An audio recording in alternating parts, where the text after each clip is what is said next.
Good evening. Welcome, everyone. This is the Marion City Council work session for Tuesday, March 6, 2018. First on the agenda, we have a presentation regarding Main Street.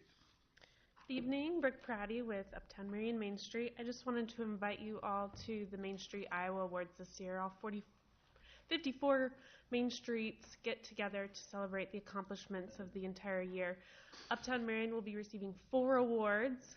I can't tell you what 3 of them are, but the big one that I can tell you about, we received a $10 million Benchmark Community Award since becoming a Main Street in 2013. So that's, yes, you can know, but you can't tell anyone what those awards are. So those are secret, except for the $10 million Benchmark Community Award. Okay.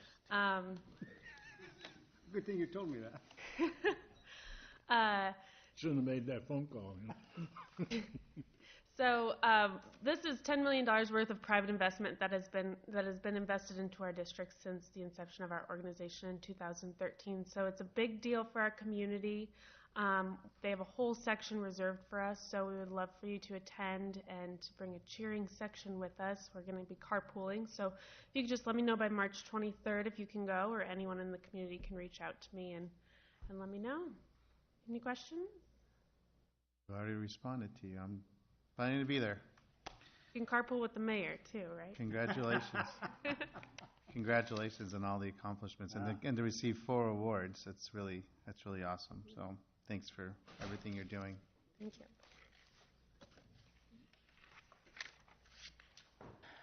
Okay. Under administration. Sir. All right. The first item I wanted to discuss with council is that we've got the public hearing coming up for the FY 2018-2019 budget. And when we get to Thursday, this will actually be under finance because typically the hearing is held underneath finance rather than administration. But the reason we put it here is I wanted to continue to have that discussion with the council about the contingency plan that we put into the budget regarding the pending state action related to whether or not they're going to take action on backfill. The most recent legislation still shows that they are planning on starting to phase it out, which for Marion would mean that we would lose about $144,000 next year, an additional $144 the year after, and an additional $144 the year after that. So total loss would be about $432,000. We did, for the public hearing, put the levy at a higher rate using part of the emergency levy to make sure that we had the ability to continue to do everything that was planned in the event that the state did that. So if the council wanted to make sure that we could still cover expenses on that $144,000, as published, the tax rate was right around $14.30. You could reduce it to $14.21, and we'd still have that $144,000 in the event that the state went ahead and acted on backfill. I have not seen that there's been a companion bill that's come anywhere in the House of Representatives yet, but the Senate has already acted on it, and indications are that it seems like it's gaining traction in the House. We may know more by next week, or by the time you actually hold the hearing, but unless we get a brief from the league between now and then, my recommendation would be to go ahead and reduce the levy back to that 1421 number, and then with a corresponding reduction of 144,000, or excuse me, of the expenses. That'd be 131,000 on the expense side that would take out of the budget.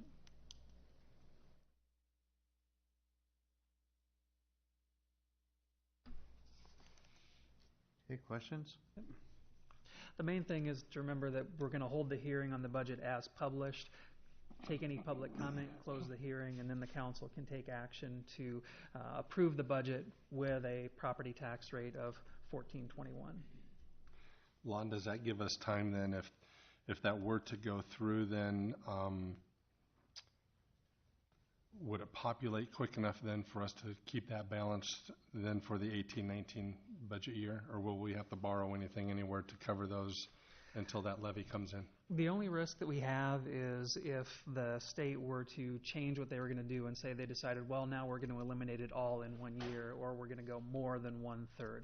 We'll have enough coming in as of July 1 to cover that loss of 1/3 of revenue. If they do something different or go more than that, we've got some exposure. Thank you. The next item that I wanted to talk with the council about was to bring back the idea of doing a loan guarantee for Prospect Meadows. Prospect Meadows has private financing for two components of their project. The bigger part of their financing is coming through the USDA Rural Loan Guarantee Program, and so that has an automatic guarantee on it for, I think, 80% of the dollars that they're borrowing. They have a smaller loan that's being run through Cedar Rapids Bank and Trust directly with a maximum of $2.4 million. That helps them to cover, in essence, what is basically a pledge loan during the initial period of their startup. The problem is that USDA is requiring anything and everything under the sun for security, so they can't carve out pledges to be able to cover that $2.4 million. CRBT is willing to give them about a 2% interest rate break on the loan if Lynn County and Marion are willing to provide security for that loan. And so I've talked some with our legal counsel about how that could be structured. Communities do it. Cedar Rapids did it for partial loan guarantee, for example, I believe on the Westdale project. Yeah. So we know we can do it. The key is how do you do it while minimizing potential exposure for the community. What I had discussed with the bank is doing it much like we do with our tax increment financing agreements, where you do an annual appropriation, meaning the council has to make a deliberate decision every year to say, yes, we are going to guarantee that year's payment for the annual loan. They seem to be okay with doing that. Lynn County is pursuing it a little bit differently. They are going to provide the assistance that they had pledged to the project by doing a general obligation bond. When they do that, they are also going to do a general obligation guarantee. So they're going to actually pledge part of their debt capacity to cover that loan in the event, for some reason, Prospect Meadows is unable to cover the loan. Marion has that option. The downside is that when you do that, the entire amount counts towards your debt capacity, and we'd like to preserve that debt capacity for doing other projects. Lynn County, in effect, has Marion's and Cedar Rapids and the unincorporated areas debt capacity, so it's very, very, very large relative to their overall budget. The banks seemed okay with the idea of doing an annual appropriations guarantee. They've done a lot of deals involving tax increment financing, so they know what that language means and have seen it in the past. The key for us is that we would not seek to repay any of those guarantees in the event they were exercised by using TIF or other sources, but it would be repaid from hotel-motel tax collections. The facility, even in partial operation, is still going to be bringing thousands of people to Marion per year, and so we'll see a big bump in our hotel-motel collections directly attributable to those.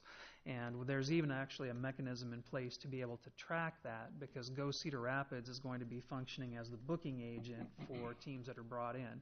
So when Perfect Game puts out a call for teams for a tournament, they'll direct them to Go Cedar Rapids. Go Cedar Rapids has everything worked out with hotels for room blocks. They'll reserve it through there, so we'll have an accurate count of how many people they are actually bringing to the area. So we'll be able to attribute that back to what it's generating for hotel-motel increases. In talking about it with the attorneys, it would be considered a debt instrument, so we will need to hold a public hearing on it. My thought on it is that we'll keep in communication with Lynn County, and we would run the processes concurrently with theirs so that their guarantee and our guarantee would wind up together at the same time. They're in the process of putting together an urban renewal area that encompasses the Prospect Meadows property. We have the ability to exercise authority in an urban renewal area even if it's not ours. So once that's created, we can follow essentially the same process that they do. And in the memo that I provided to the council, I gave you some information on what our maximum exposure on an annual basis could potentially be if the city were inclined to do that. If we've seen a delay in either one of those hotels, we know what the goal is, but if we've seen a delay in building of either one of those, would the hotel-motel tax, the lack of, create any problems? No, on the first hotel, we didn't make any pledges out of the hotel motel tax. We left ourselves the option to use hotel motel instead of tax increment financing proceeds, but did not commit ourselves to doing that. So the first one is underway. We're anticipating that in the first year, it'll probably generate, if they stay close to their pro forma, around $145,000 in new hotel motel tax, and once they're up in full operation, around $185,000 per year in new hotel motel tax.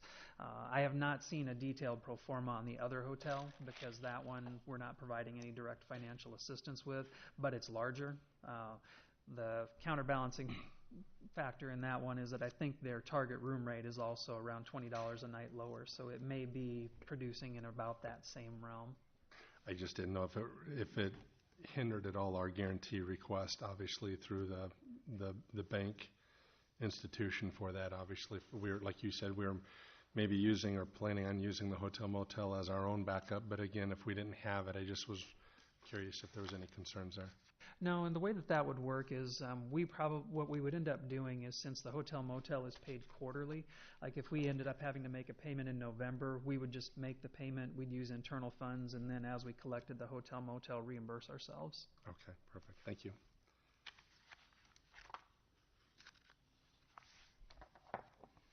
Other questions on that one? One item I did want to point out is I think you got a copy of a correspondence from Lynn County. They're having a supplemental study done. There's been about 4 of them done so far, but they're having another one done to make sure that everything is clear for their bond rating agencies. They've asked us to, if we'd consider paying for part of that, which would give us the ability to use all the data as well. I was going to go ahead and do that unless the City Council had any objections to it, because it'll provide an additional layer of security and review on the pro forma for the project. It'd be less than $5,000 for us on that. I have a question. So would it be something that we could do maybe to save some of the hotel motel money the extra that we're getting from that hotel too, and maybe collect a portion of it to be like, just in case they do default on the loan, we're going to have a stockpile set aside to cover that? Yeah, as it That's starts my coming thought. in, we could certainly build up the reserve in that fund to make sure that we had enough to cover an annual payment in the event that something happened. And then what happens if 5 years down the road they just go belly up? That depends on where they're at with the any overall debt that they have against the facility. The way things are sitting in their pro forma, they are going to be booking money aside every year. As a nonprofit, they would be funding their depreciation to pay for assets. So they'll be building up a cash reserve year after year after year. In my mind, the only real risk is if Perfect Game were to stop honoring their commitment to the organization, because they've already made a commitment for 10 years to bring in 1,000 teams per year. The other contract that they have with Game Day out of Illinois is for the first 3 years, but their intent is that one would come in at different times of the year than Perfect Game, but by the time that contract is done, they want to be running tournaments and doing their own events out there. So they'd be less dependent on that. And the key to it really is that agreement with Perfect Game. Perfect Game does this all over the country. They've got a long history of filling these facilities. They know what they're doing. I mean, it's their core business.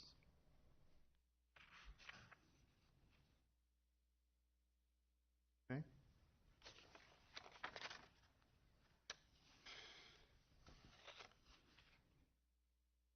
Are you on to number 4? Yep. Number 4, I'm going to hand the ball off to legal for that one.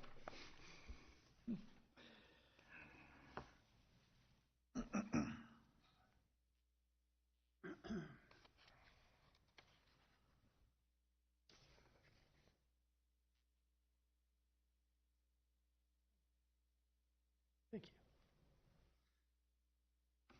Good evening. Hello? Is this on? Yeah, okay.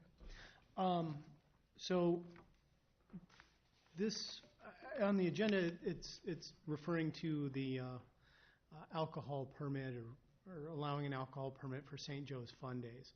I guess I'd preface this by saying, so far as I know, they have not yet applied for a permit. Is that right, Leanne?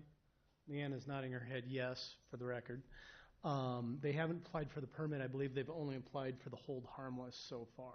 So to some degree, until they apply for the actual permit, this is a bit of an academic argument that we're making here. But nevertheless, some of the things that we've uncovered in legal and reviewing Chapter 120 of the Marion Code has far-reaching implications that go beyond St. Joe's Fun Days. They've expressed an interest. They have contacted the city in obtaining a permit to sell alcohol at the Fun Days event. It's my understanding that it's been quite some time since they have held a Fun Days, so we don't have any really accurate records of alcohol sales that they have had at these previous events. And that's going to come up later because there's one of those 50% provisions in this portion of the code, similar to some of the discussions we've had in relation to some of these other establishments about if their sales are more 50% or more food versus alcohol. We don't really have anything to measure that by with respect to Fun Days. In reviewing these relevant ordinances, we want to advise not only city staff but also the council. We've found some inconsistencies in the ordinances, and it's our recommendation that all of Chapter 120 be reviewed and amended, but in particular Chapter 120.06, which we have most of the text of right up here as it relates to this situation. Under the current zoning ordinances in 120.06, the city cannot issue a permit to St. Joseph's to sell alcohol on their premises.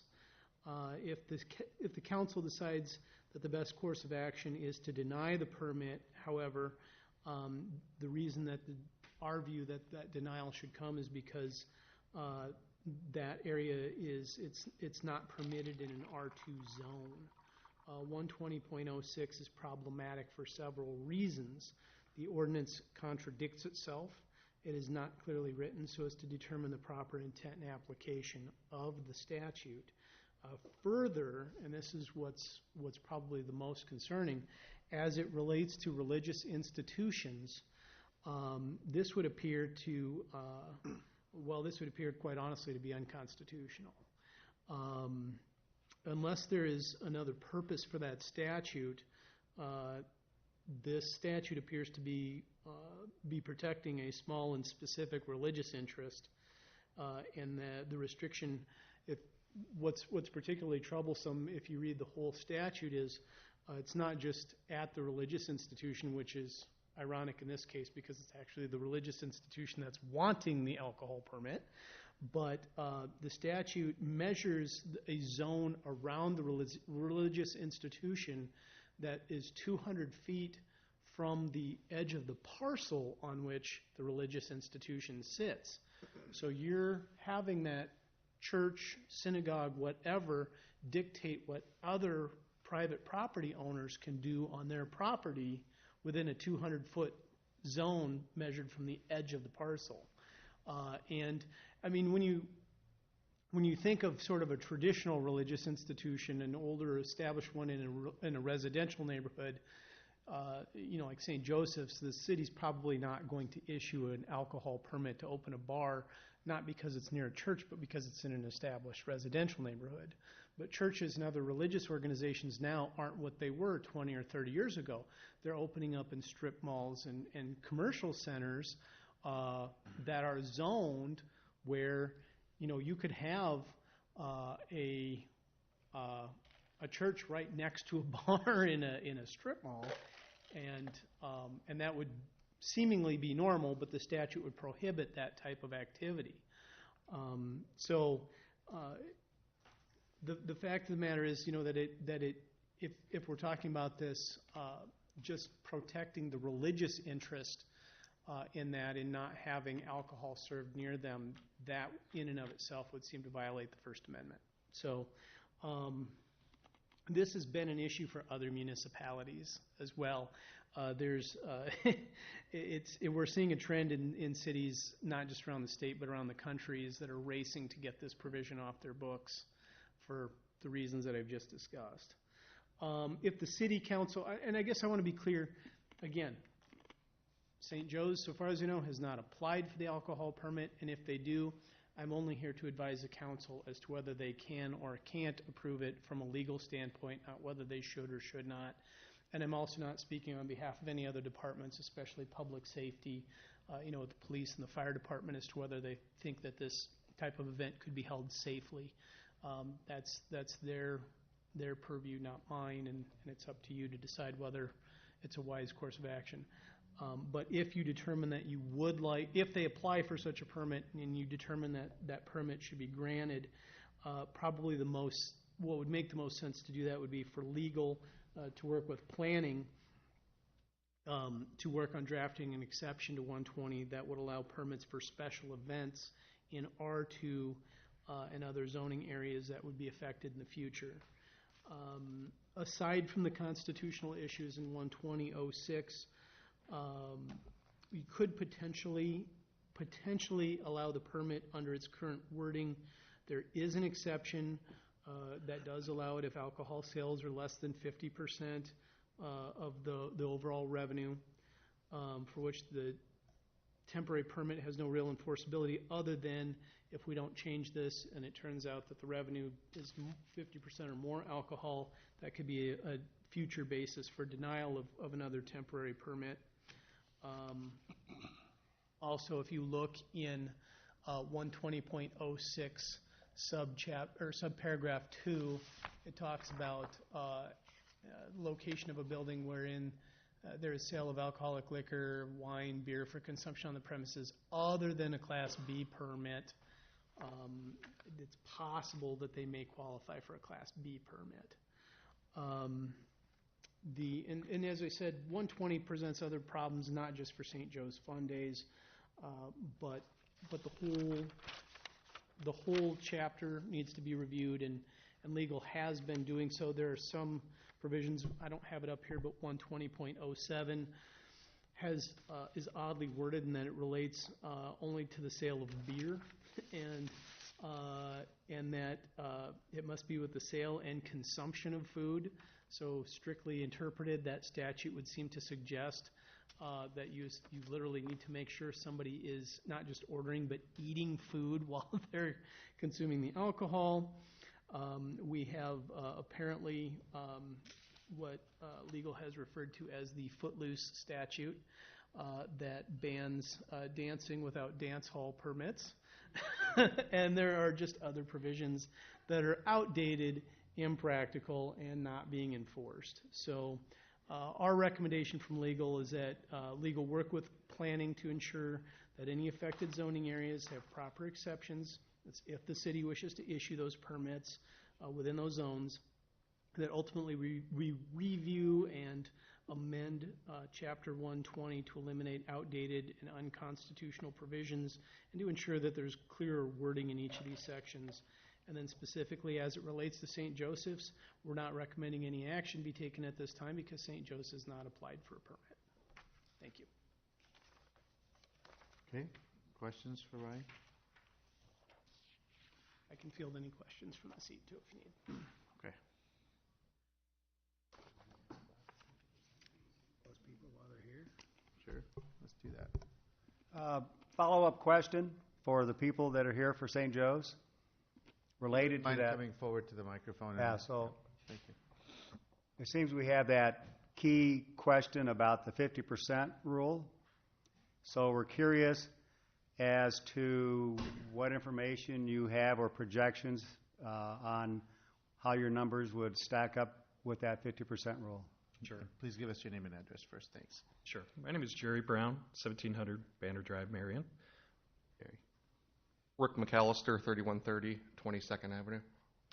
We do have some previous financial records we could look back on. Once again, this event was 17 years ago, but I would say fairly safely we will be under 50%. There's going to be quite a few activities going on for this event. I cannot see where alcohol sales would be or exceed that 50% amount. But we could look up those financial numbers as a reference point back from when it was last held. Is it for all sales, or is it just between food and alcohol? All revenue, All. according Or to the what you wrote here. entity. So for all of St. Joe's, not just, I'm asking the city attorney if you could answer that. Well, that's one of those provisions that were not entirely clear. Okay. Well, your letter, when you wrote your letter here, you said if alcohol sales are less than 50% of the revenue. Right. I interpret that as total revenue. That's certainly a fair interpretation of that Okay. statute. Okay, all right. That includes the lottery. And it's a big item, you know, that's. What? They have a Raffle? raffle, yeah, Oh, a big raffle. yeah. I would say that raffle tickets would also be considered a part of Part revenue, of the revenue. potentially. Might help. I don't know what the breakdown is of their take versus what they're giving away, but Right. yes. but when factoring that, does that take into consideration St. Joe's Parish full financial picture, or just for this event? I think it's the Just the event. I assume, right? I would interpret it as just the event. Okay. So would we. We're given the temporary permit, not for the whole year, but just for the 3-day event. Sure. Yeah. Okay. Good question. And to be clear, we do plan to request a permit. So we hope you would presume we're just waiting to hear how things were going to progress here. So, Okay. thank you. Any other questions for these gentlemen while they're up here? Okay, you have something? Well, I just want to point out, Yes. later on in the agenda, the hold harmless, the hours are not noted here correctly. I'm not sure if that's going to be discussed, if it wasn't in bold or, I'm sorry, what part of the agenda is that on? it's 9A, front page. Oh. Okay, so do you want to go ahead and discuss that, or what? Yeah, I mean, I believe I filled it up properly. It's correct on the whole So for June 1st, the hours would be 4 to 10:30. June 2nd would be 11 to 10:30. And June 3rd would be 11:30 to 6.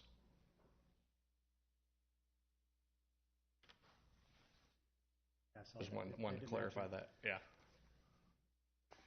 Anything Okay, else? thanks All for right, pointing thank you. that out. Thank you. Thank you.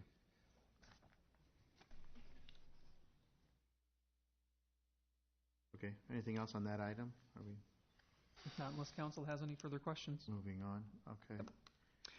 Next on the agenda is a presentation from Timberline Manufacturing. As council knows, when we revamped our TIF process, one of the things we wanted to do was to make sure that businesses had an opportunity to come in and address the council about what they're planning for their projects. So we'll go ahead and kick that one off.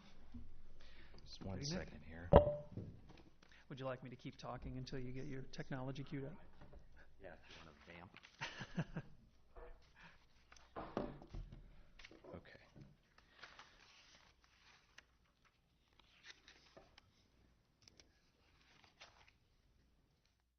We need to switch that Amanda. Alma or shut the Alma off? I just do this. Yeah, there you go. All right. Good afternoon, Council. My name is Nick Glue, President of Marion Economic Development Corporation. Today we want to give an opportunity to bring you up to speed on a project that we've been working on for really quite a few months at this time, going back to the middle of last year, and the project's really kind of cleared up the direction that they'd like to head at this point. And so the reason that we're here today, I think there's a packet in your council packets kind of explaining the project. But what needs to happen now over the next couple of weeks is really relative to kind of the state process that we go through when companies of this nature are applying for assistance through the state's High Quality Jobs Program. That application will be considered by the Iowa Economic Development Authority Board the day after your next council meeting, so the last council meeting in March. So today what we're going to do is I'm going to introduce the kind of the team that's working on this project and run through a brief presentation with the goal that on Thursday you would take action directing staff to negotiate a memorandum of understanding on this project, which then would come back for the council to consider at your next council cycle, the last meeting in March, so that we can hit the deadline regarding the city participation that's necessary for the state support of this project. So I'll stop talking here and introduce Greg Irvin with Timberline Manufacturing.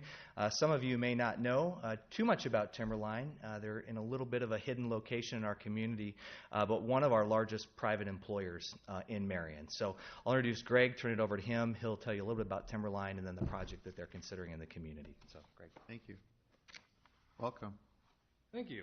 Greg's, you got handouts. Perfect. While that's being handed out, I'll say today is my son's 14th birthday, and he's excited to get his learner's permit. So apologies ahead of time to our police officers as that comes about. My name is Greg Irvin. I'm president of Timberline Manufacturing. We, as a company, started 25 years ago, and started with Mike Johnson, who just retired this past year. Although he still visits on a regular basis. If you need to run into him, he might be there. In 2012, we became a 100% employee-owned company. So as you see in the presentation there, in your handouts, you'll see 100% employee-owned. We have over 100 members in that, and as a company, we have over 200 plus employees. So I'd like to just quickly go through who Timberline is and welcome you to our facility anytime you want to come. So we're hidden back in the back. Just as another brief overview, we want to have engaged employee owners driving profitable growth through a remarkable customer service and operational excellence. That's our vision. We have a plan right now. It's called our 2020 plan, and the 2020 plan is to get to a $20 share price in the year 2020. When we say 100% employee owned, we are not publicly held in the aspect of being traded on the stock exchange. We are publicly held by our employees. And the employees reap the benefit of that as we grow. And this is just 3 pillars that we're focused in on right now, being growth-driven, being operationally excellent, and then having that ownership culture. And really, as we talk about this project, all 3 of those have a significant part in what we're doing here. To help you understand the different industries that we serve, they're large. They're large industries, but they're also large in the types of areas that we cover. It's, in a way, a mutual fund of customers. We're talking about mining, we're talking about ag, we're talking about utility services, we're talking about road construction, we're talking about communication systems in the defense side of things, even commercial car wash type of systems. We do electrical components, wire harnesses, control panels, and custom electronics that go into other people's stuff. So oftentimes when people haven't heard of Timberline, most of the time they've heard of the things that we are building into. Companies in the area such as Kinsey, Rockwell Collins, Vermeer, Lifeline, Iowa DNA down in Corville area. I'm sure I'm missing some, John Deere and the like. So we're definitely taking care of some significant customers. This is only to show, as far as it's hard for you probably to read on a couple of these screens, but our board of directors, some of you may know, Mike Johnson, as I talked about previously, Cami Greif, previously of Tax Act, Second Story Software, sold off the Tax Act side of things, Mike Gassman with Van Meter, Tom Pentock with Apache, and then Lisa Cook, who's internal, and Mark Krause, who was also retired this past year, one of the previous owners. And this is sort of giving you a visual of what we mean by harnesses, electronics, and panels. And oftentimes when we talk about a mining group like Komatsu out of Peoria, we're actually doing all those systems. So when we talk about trucks that would not fit in this room right here, hauling trucks, we build the auxiliary equipment that powers those that go across the world. Giving you an idea of our size and revenue side of things, this is showing back a few years, I guess. Back in 2005, there was a time where Mike Johnson would go to Radio Shack and pick up a bunch of components and have friends and family come in and act like they're working on something as a new customer came in, just to seem like we were doing something. Right now, we're hiding stuff so customers don't realize how stuffed we are. So, you can see that growth over time. We took a dip in 16 and made a sizable comeback in 17, and we're seeing that exceeding all of our growth goals. We will top out that 40,000 or 40 million mark here probably way sooner than that 2020 would show. From a employee base standpoint, so this is the number of employees that we have. As it trends, we're going back through. This is just in 2017. That's showing reaching over that 200 threshold. Right now, we should be somewhere around 215 to 220. There's a certain amount of temporary base that we use for seeing if they like us and if we like them. And I just got to shake a guy's hand yesterday. He was crazy excited. He said, "Man, thank you. Today's my first day as a Timberline employee." So these really are a significant part of our customers. When we talk customers, a lot of times we're talking internal customers, and that's why this next map in your handout is showing where they live. Now, obviously, I'm not going to show you individuals' names on here, but the reason why we even know this is to know where we need to expand. This is showing us that our customers, our internal employees, live between Highway 30 and Hiawatha, 3 miles as the crow flies from 380. Where we're located right now is on the very edge of that 3-mile mark. So going any further east would take us out of a serviceable area for our employees, for our customers. So really, there's been a lot of thought in trying to find a good location. As a matter of fact, we even put in an offer to something on the southwest side of Cedar Rapids to revamp an existing building because it still served our employee base. We're looking at transit systems and trying to get folks into town from other locations, but 3.8% unemployment rate really is a struggle for us as we continue to grow. Give you an overhead visual of where we are. This is showing Timberline. It's kind of on the right side of the page. Sometimes we're well known as being across the street from Q-Dogs. Yeah, and I enjoy it because it's an easy, quick meal.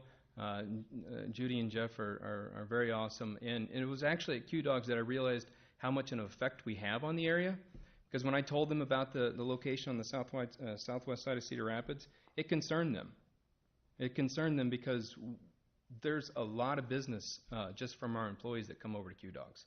There's a lot of business that we have from meetings and such that come to Q-Dogs. There's a lot of business from customers who come into town that go to Q-Dogs. And so they were very interested and very happy when I said, really, we'd like to settle in on this land right behind us. So that is a value point there.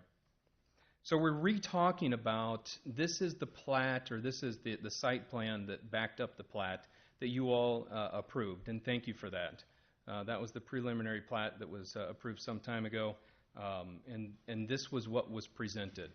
At that time, we talked about an expansion, and Timberline has grown and put on another piece, and put on another piece, and put on another piece. If you've been around through this, we actually have 4 additions on that existing building, and it's pretty chopped up.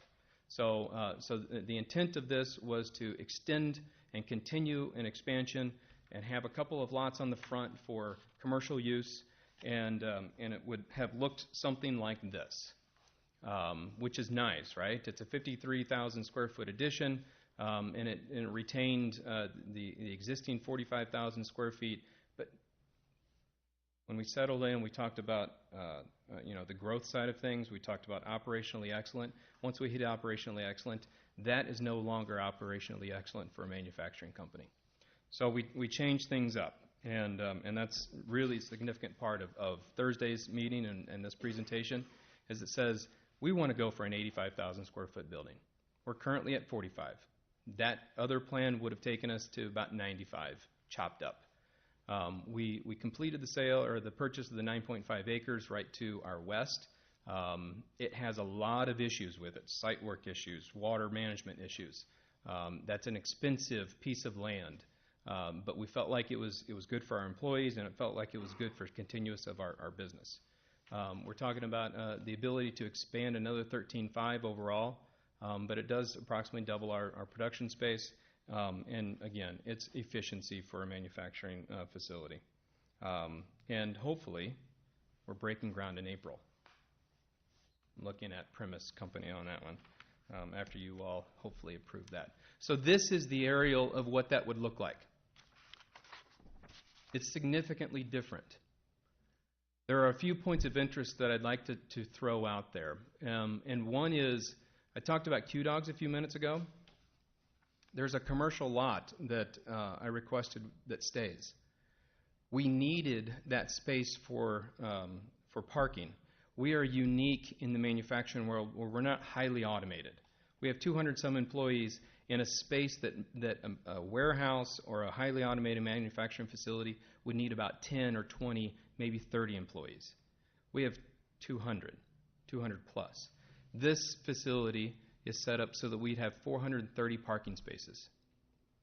Now, 430 isn't 400 employees because we'd have a second shift and need to have some crossover or some timing on that. But this site should get us to about 350 employees, 150 in addition to this. And this is a 5-year plan. Anything above 5 years, anything past 5 years, from a risk mitigation standpoint, from our customers, we're going to have a different location anyway, just from natural disasters. So this really is to get us a growth plan for 5 years, to add an additional 150 employees. But that lot that remains, we need some services or amenities for our employees. We need food of some sort. Maybe it's a gas station with a food mart. Maybe it's a 3-bay or a 4-bay type of place with a sandwich shop. That is there specifically so that can be developed to help our employees, because again, that is a significant part of us. And then also to show, in case something happens where we get accelerated growth over plan, there is an additional future expansion there to the west side of that plot. So to give you a little bit different perspective, I guess, to throw, Google Maps is crazy awesome in the amount of information you can get. What you're seeing there is an aerial, I guess, that is going across the transmission shop and the old bread store that I wish we still had and we hadn't sold, but oh well, that's past now. We would have brought that one down and had some different plans. But that back area, we call it kind of the swamp. That's the area that we need to build on. So this is one view of it. Another view from the other corner, from the southwest, looking, I guess, northeast.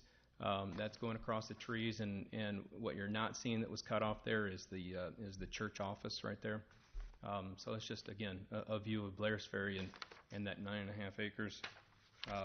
And then lastly, from the southeast looking northwest, that's the corner spot right there is where we're looking to go. It's hard to see because, again, the topography of that land really drops down, and Premise folks will actually address that piece as well. So in that location, this is what Premise is going to start talking about. This is the front. That's the office. It's a significant jump up from where we are today. It's a significant jump up from where the other buildings are currently in the area. We're trying to have a nice look, but again, we're in manufacturing, so we're not trying to create the Taj Mahal. This is an aerial, I guess, of the whole facility. It has a two-tone color to it with the Timberline blue. We're continuing with that. And again, it's just a visual that Premise pulled out for us. And this is really information that if you were interested in knowing what the different areas and how much more efficient a large 75,000 square foot production area does for us currently, that is in 3 different buildings, and if we had to do an expansion, that would be chopped up into 4. So just from a pure efficiency standpoint, this is the design that we need to go towards. So I brought, and this the last slide is just going back to the aerial, and Premise is here to answer questions or talk about the design, the materials, and the construction. Guys, guess you're up unless there's questions for me ahead of time. Questions? Well, I think it's terrific. Thank you. I'm happy and proud for you fellows because growth is great in the business world today, and I like it. Thank you. Are you going to continue to use your existing facility? Are you going to sell that or We'll end up selling it. sell it? Yep. You Let me know if you're interested in that. Good, yeah. Other questions? Parking looks good. Parking, yes. Yeah. I had a chance to take a tour a few months back, and you really are crowded in there. But it was really neat to see all that goes on back there, and the experience, the culture of the company, and just people don't realize that this business is there, selling products all over the world, and so. Thank you. Just a couple of quick notes on the material. You're good? If you guys have any questions, we'd be happy to answer any questions regarding. You have to please come forward to the mic and give us your name and address, and then A we'll. little too informal, I apologize. Greg Swartzer with Premise Companies. The meetings are taped, so Understood.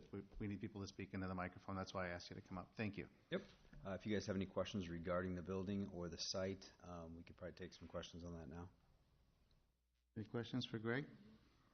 Just out of curiosity, kind of the exterior construction, what materials you're going to use out of, sidewall height. I'm always curious because when I worked at Vector, we've been involved in a number of additions, so I understand your comment about putting additions onto a building and it's chopped up and you wish you could have just started all over.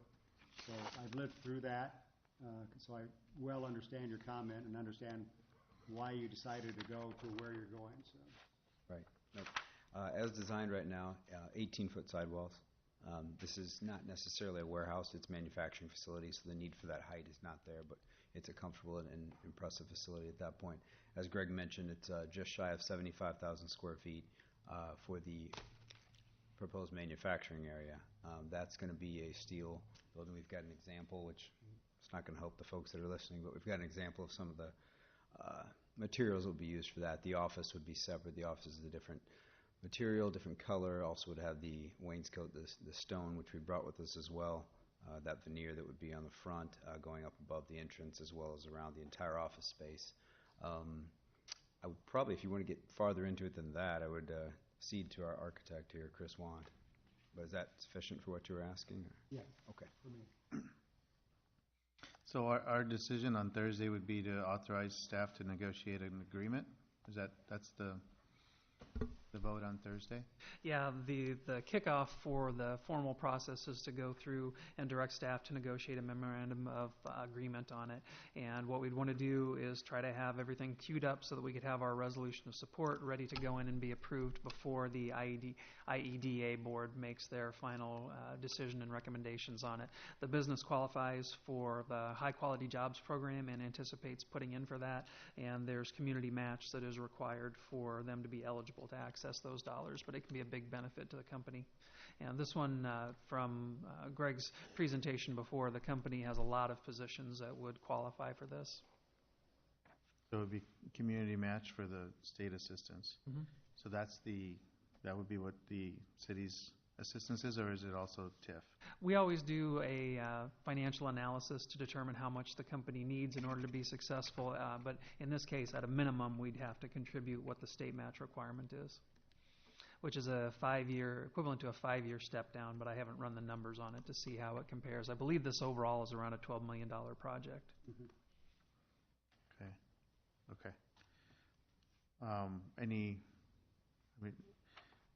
Will we at some point get a report from staff on this? Yep. When the MOU comes back to the council, you'll get a full briefing. Okay. Yep. Okay. But I guess, is there any concern or any issues or things like that at this point we need to be aware of? Or The one thing that we did have a conversation with the company about is that this is getting into the area where engineering had presented to you that there were some sanitary sewer challenges for the property moving to the west from here. And so we had visited with the company about working together with them to try to correct that while they do this project, and they've indicated that there is an interest in doing that. So we'll have to get engineering involved to make sure that we're making the best long-term decision for the area. They could operate by using a lift station and pumping it up to Blair's Ferry Road, but long-term, I would suspect that the business probably wouldn't like to own an operated lift station if gravity sewer is available, and putting in the gravity sewer and figuring out a way to finance that would help queue us up for any continued development that would take place on the lot to the west. So that's one unique aspect to this site.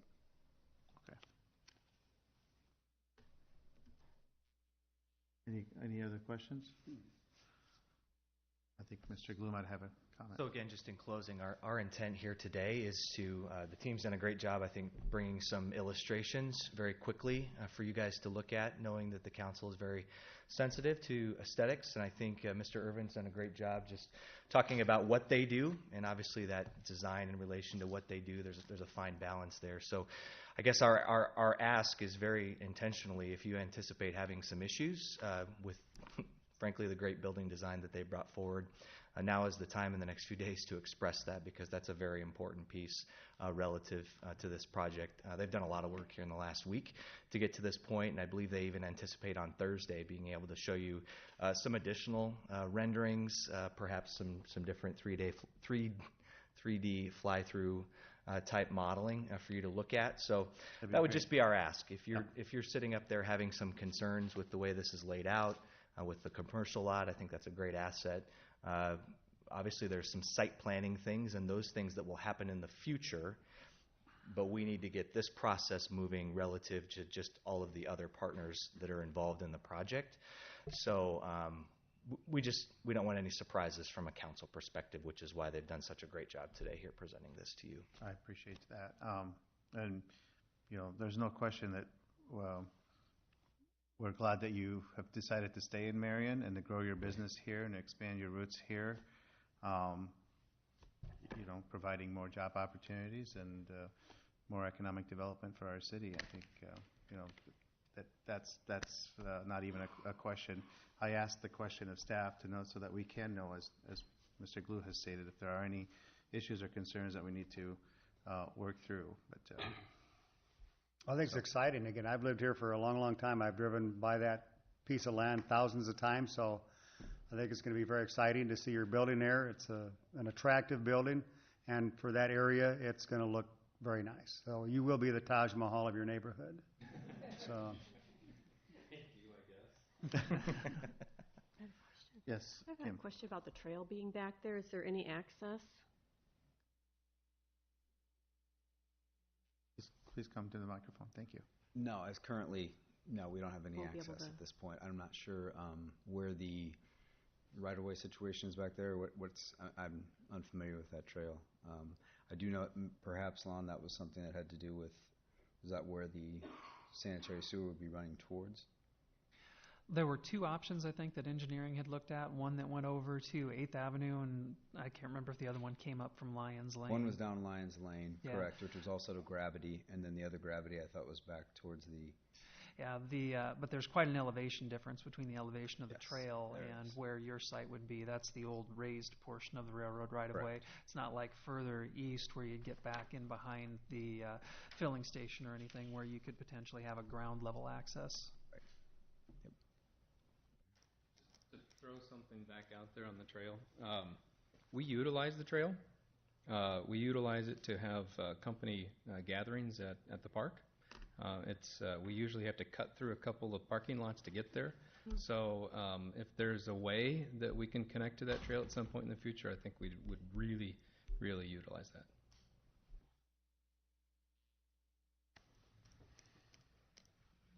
Okay. Other questions, comments? Thank you.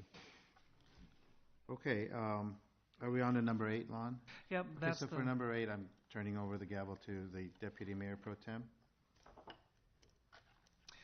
This is the last item under administration for discussion. As the council will remember, we worked with Marion Holdings Company to buy the former law office to the north of the Restoration Dental Building for use as a parking lot. Through at least the period of time where we would be potentially reconstructing 7th Avenue. And when we purchased that building, the company put $50,000 in escrow for demolition expenses for the building. Their obligation was to remove the building and essentially leave us with the lot that was suitable for us to start constructing the parking lot on top of it. So the two pieces of it that have been completed so far was the hazardous materials abatement and then the demolition of the building. Those two together total $45,851, and then we are holding the remainder of those dollars in escrow to finish the abandonment of the water line. They were not able to do that with the frozen ground, so after the weather gets a little bit better, they'll come in and properly disconnect the water line to the satisfaction of the water department, but we'll hold those dollars until that's completed. The contracts for the demolition and the asbestos abatement were with Marion Holdings. We've been holding the dollars in escrow in our own account, so we will pay them and then they'll pay the contractors that perform the work. Lon, I had a couple of questions on this one. The monies then that are being held are just the difference between the $50,000 and the $45,851, correct? So right. About $4,000. Okay, so that's what's being held. Can you confirm again for us what was the actual purchase price? Apparently there's some confusion on that, but what's our total expenditures for that parking lot? The total purchase price was $920, of which $50,000 was held in escrow for demolition costs. Their buyback agreement with us, their right to purchase the property back anytime in the next 10 years, is for $910. And then I'm sorry, go ahead. In our planned bond issuance, we have programmed in $1 million, and that $1 million, the difference between the $920 and the remainder is for public services to be able to construct the parking lot. Okay. If I remember correctly, I think there's some footings that were remained left in the deal, and if I understand it correctly, it was obviously done. It was going to allow us to build a stronger surface anyway, but would that be an additional expense to us in the future? Who pays the cost to pull those footings out if that was to be either resold or to continue on with a new site? If it's any time within the 10 years and they elect to repurchase that at that purchase price, it's their expense to complete the removal of any foundations. Obviously, they were involved with the demolition. They know they're there. It's simply a known quantity when you move in. There's a portion of it that we'll have to take out to meet ADA on the full parking lot, but we'll just knock it out down as far as we need to in order to make sure we have a good base for what we would put in there. But anybody else, that would just be a known condition of the site. If Marion Holdings elects to not repurchase it and we put it out for an RFP for a redevelopment, once we're done using it as a parking lot, that would just be disclosed as part of the sale.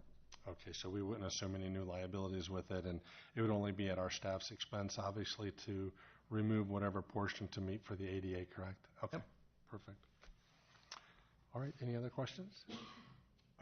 On our main investment is this $45,000 plus overlaying it and the public service doing that, gravel and overlay? Yeah, the biggest thing would be the parking lot expense. The $50,000 came out of the purchase price. It was not in addition to the purchase price. So, it reduced their net proceeds on the overall project.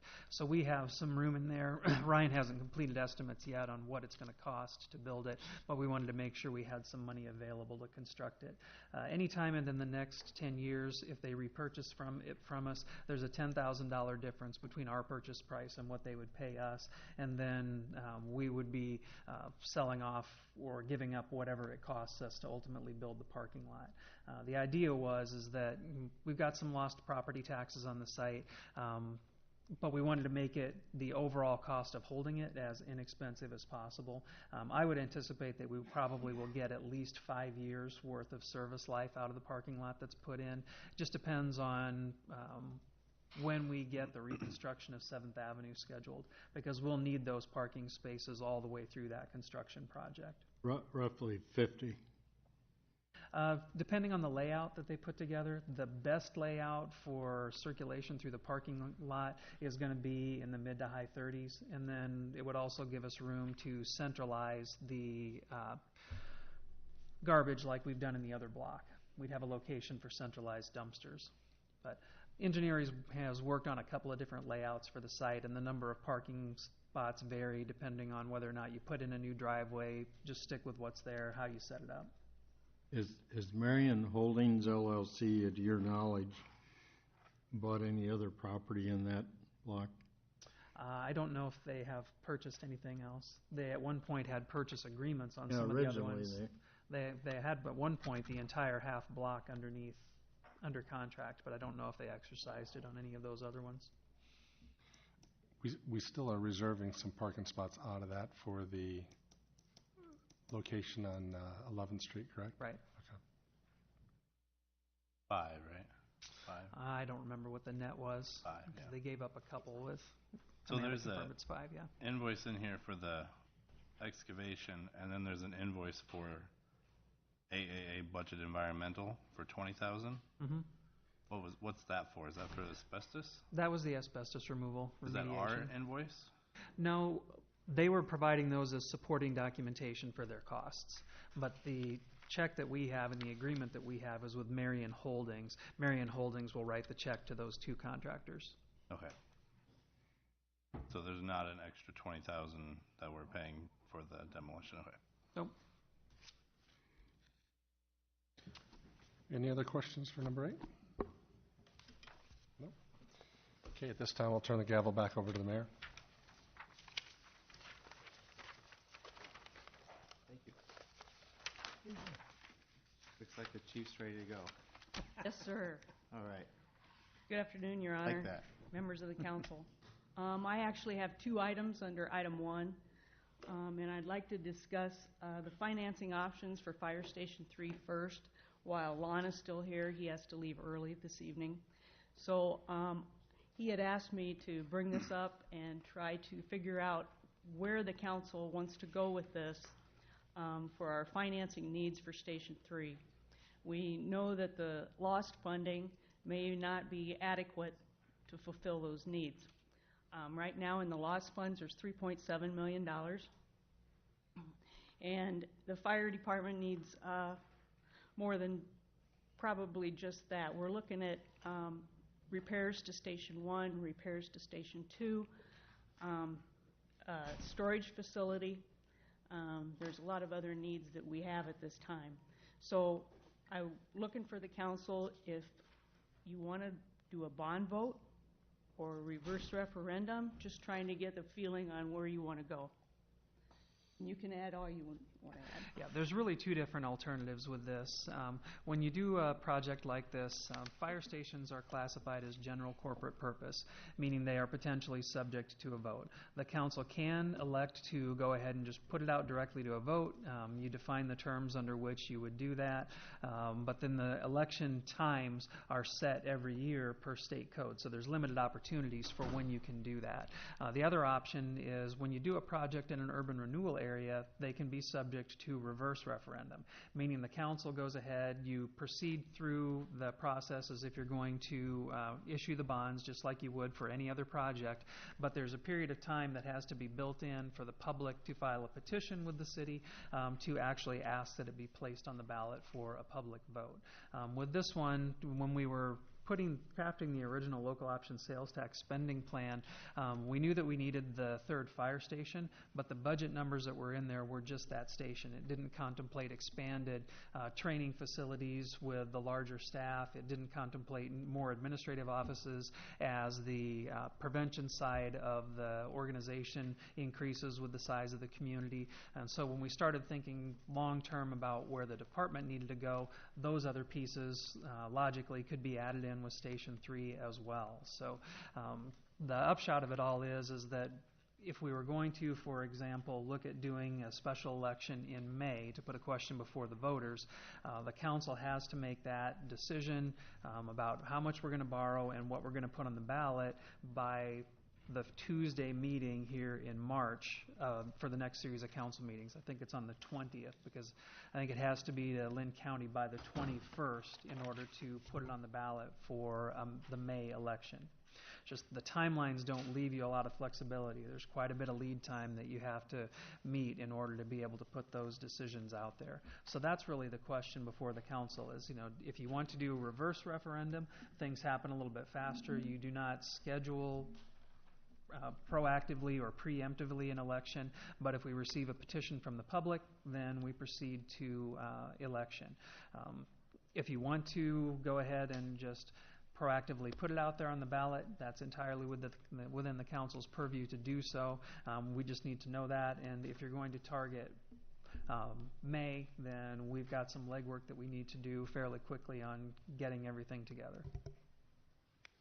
Do we have a recap? I think the last time we were talking about this, there seemed to be quite a bit of discussion to include those items that we're kind of past due on, which is giving a little bit of a facelift to station number 1, Yes. getting that brought up to code. Actually up to code, more than a Yeah. facelift. Yeah. Well, let's follow our own rules. So I'll get that one brought up to rule. I think we're talking about the training facility as well as station number 3. So Yep.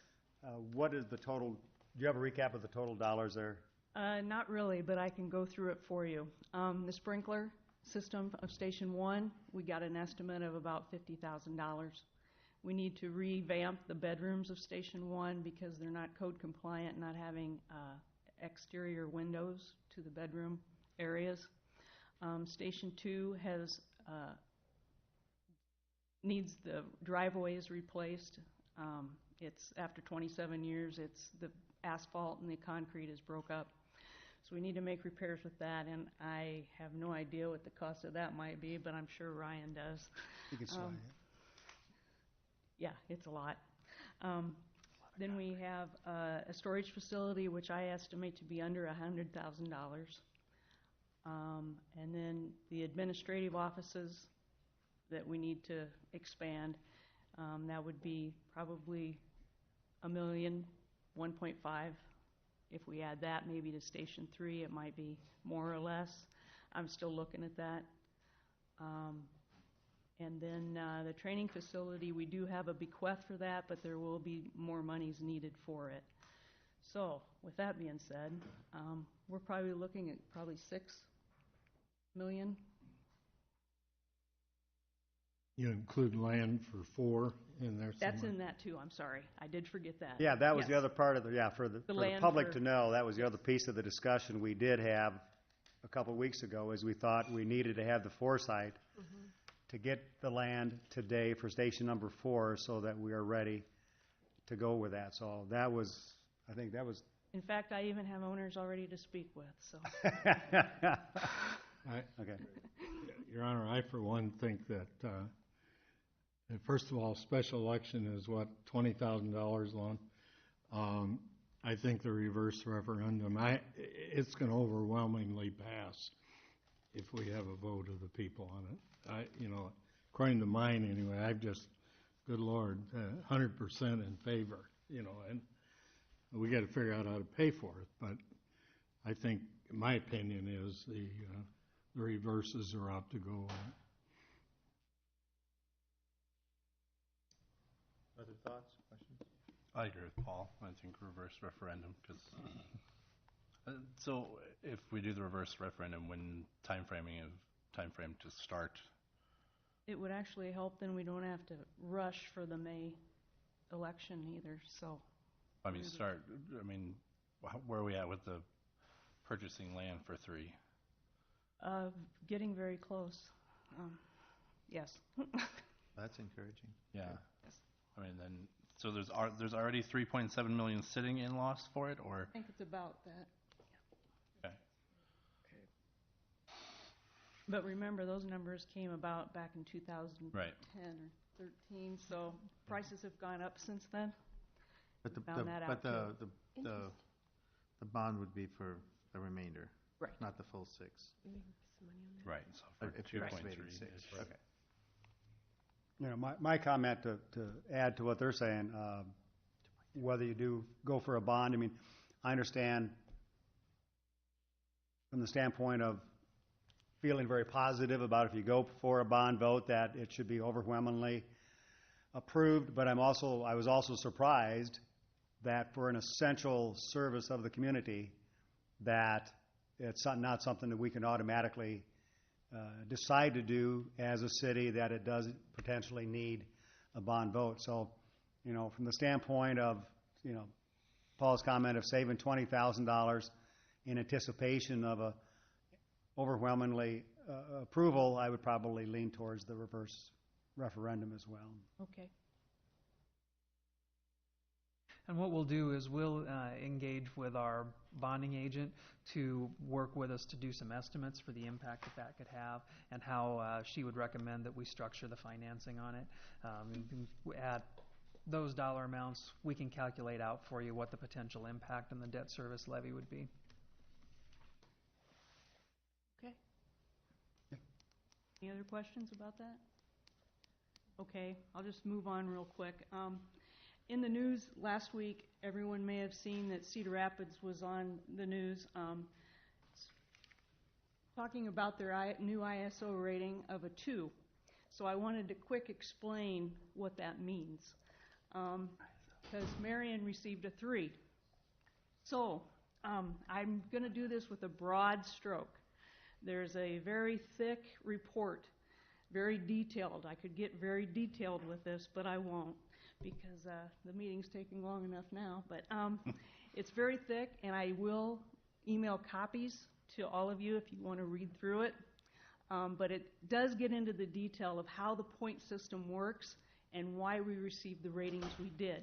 But with a broad stroke, I'm just going to go over a few things right now so you can see. ISO, typical federal government and other government agencies, acronyms are our forte, means Insurance Services Office. It's an independent company, and what it does is it establishes the public protection classification for all the cities in the United States. It looks at the structure of the fire capabilities of a city, and that's for a first alarm only. Now, if you don't understand what a first alarm is, it's when we first get a fire call. The fire has just started, and that's our first alarm. Once we get there, if we think we need more people, more water, we call a second alarm. So this is first alarm only, how they rate us, how we can respond the very first time we get the call. Okay? And how they do this, they use an analysis using the fire suppression rating schedule, which is a national schedule. But like I said, if you want details on this, it will be in the report. I'm just going to go over it real quick. The purpose of this ISO rating is to reduce property losses. They believe that if each city really looks at this and tries to better themselves in their ISO rating, fires will go down because there will be more prevention and less loss if you can respond faster and with more water and things like that. So it looks at all of that. And it provides information about risk. The public protection classification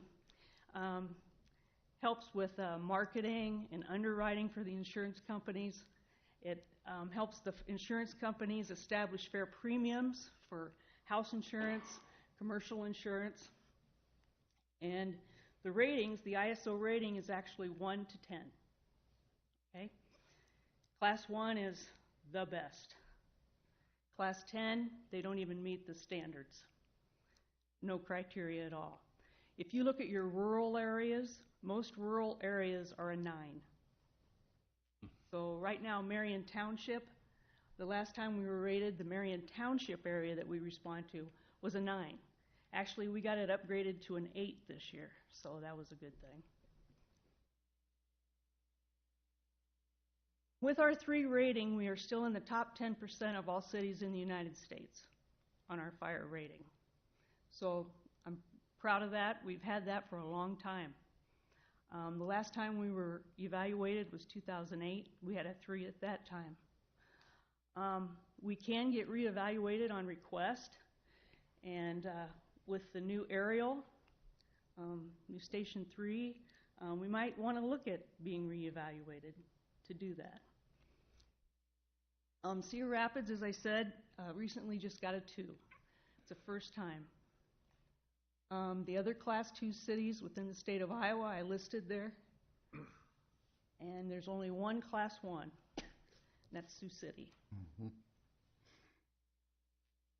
So how they do this grading, they look at our emergency communications. They actually look at our dispatch centers. So the police department helped us out with reports from the dispatch centers to submit to the ISO. And there's 3 categories in that, equaling 10 points. The water supply, they contacted Todd, the water director, and he had to submit a bunch of reports about flushing hydrants, testing hydrants, where the hydrants are in the city, all of those things. And that counts for 40% because water puts out fires. That's why it's so high. And then the fire department itself is rated 50% of the total points. We missed a 2 ranking by 3 points. That was pretty close. In emergency communications, meaning the dispatch center, we received 7.9 of the 10 points. If we had regional dispatch, we probably would have received 10 of 10. Just so you understand where we're at. For the water supply, 36.95 points of 40. Excellent. That is absolutely excellent. The only way we lost points was maybe we don't do enough flow testing of hydrants with engines, and that was the only thing. So that was an excellent score. Any city that has that is doing well. The fire department got 32.94 points of 50. I am doing an appeal to that because 0.5 was missed, and then there was another calculation that didn't seem right. So anyway, I'm talking to them about that. But the weakness that we have is the number of company personnel, no training facility, and our deployment. So bottom line, if we had Station 3 and a training facility, we would be a 2 and possibly a 1. So I'm just letting you know where we're at, why we received a 3. Cedar Rapids, congratulations to them for receiving a 2. But the one thing about ISO ratings, it doesn't hold as much as it used to. And I just want to make you aware of that. That's why I'm giving this presentation, because it was in the news. I know Marion residents are curious as to why Marion has the rating it does and where we are. So I wanted to make this public comment. Marion, like I said, could be moving up. Cedar Rapids made the comment that a resident moved into the Cedar Rapids area and their insurance premiums dropped $400 and some per month. But they came from an area of a 9 into a 2 or 3. So that's the difference. But the difference between a 1, 2, and a 3 for the homeowners, for the commercial businesses, today it's not as much as it used to be. I think Randy can comment on that too as an insurance. Paul. And Paul. ISO ratings. But I talked to Randy. ISO ratings are critical in our industry, as far as Paul would attest. In the old days, a lot of the software today, we plug in an address, and it will actually infill what the fire class protection code is for that area. We ran into that a lot over the years. Paul, you have as well too. Agents who weren't quite on board with things. If you looked at your homeowner's policy and you seen something that had a lower scoring numbers, like the chief said, it was a 10 was the highest, it would mean that it was rural. You were 5 miles from the fire station, and you were potentially on gravel. You were at the highest rating that you could be for an insurance policy. The reason why is the bean counters from an insurance company work off of studies for probabilities. The probabilities of your home catching on fire due to a chimney fire more than 5 miles from town would probably mean that you were going to suffer a total loss compared to a partial loss. So the lower the number, the better. I remember when I got into the insurance business back in the 90s, I just thought I was going to call and help get that number moved up. So I called Chicago and talked to some of the people in that department, and I was quickly taught as to how that actually works. So at that time, the apparatuses didn't pump, the 900 to 1,100 gallons per minute. The flow of water wasn't as high, those types of things. But lowering that number is critical. However, because of the way premiums are determined today, it's not the only factor now for premiums. So going from a 7 to a 5 to a 6 to a 4 to a 3, as you go further down the line, that percentage drops drastically. So, Paul, you might have more knowledge than I. Going from a 3 to a 2 may save you 2 to 3%. Going from a 2 to a 1, maybe less than 1%. Those are all good movements, and they're going in the right direction. But I want to make sure that the public is very clear that, going from, we could say we're from the city of Marion, but if we're in the community that doesn't have hydrants, you're coming from a rural category, so going from there to Cedar Rapids would be a substantial difference. So going from a 9 to a 2 would be, if you stop and think about it, that could be 2 or 3% of your premium. So if your homeowner's insurance is $1,000 and it's a 2% swing, those numbers are going to be drastic. So be careful when using those and when you hear people talk about them, because you could be in Cedar Rapids but further than 1,000 feet from a hydrant, and that'll throw that 2 off kilter. You may be a 3. Just because you live in the city but you're not within 1,000 feet of a hydrant could alter that as well too. So I hope that kind of helps. Paul, you have anything to add to that? That's very helpful. I remember before you were in the business, when we were a 6 until we built Station 2, Yep. and that made about a 20% difference. It was huge. You mentioned Cedar Rapids and their plan. You might mention that we have rural fire. Cedar Rapids does not. If you are building a house outside the city limits, you're a whole lot better off to build it outside of the Marion city limits than you are down there, because they have to protect or depend on Ely or Atkins or somewhere else. Correct, they're to all come. 9s. I think the Yep. only tanker they have is at the airport in Cedar Rapids. That used to be anyway. So, we're well on our way to greatness. Yes, we and are. to be where we are now is super compared to where we used to be. Yes. So I just wanted to make that a public comment on why Marion is rated with the ISO that it is. Thank you for that. One question from me is the evaluation annual or is it periodic? Last one was 10 years. They just show up. They Okay. call and say, we're coming. So it's not on a regular basis. No. we could request, though, when we Could get request. 3. Yep, when we and get the plans aerial for and 4, 3. we will. Yep, we Okay. can very And well they'll come request. and re-rate. One more Very quick good. question. Where are your plans to locate the training facility? Is that at station number 3? No, in an industrial area, Oh, so that'll be on a completely separate, completely separate, yes. okay, so Because not, of the smoke and, yeah, you got to be very careful where you place those. very good. Thanks for letting me know. Good to know. Yep. Okay. Thank you. Thank you. I think Right that's next to your house, Uh-oh. Steve. Off of McGowan, I think somewhere out. Right next to your house. police. Relax, Paul. We're good. Yeah, takes a lot of you guys to get me. Look at this. Welcome. Yes, sir. You have a reputation. Mayor, council, Doug Sligo with the police department. Annually, the department comes and provides you information about our activities and the enforcement actions of the department. So this is what the presentation is about. Each member will identify themselves and explain to you the presentation. If you have any questions, I would ask that you ask them. They know a little bit more about it than myself. So thank you for your time.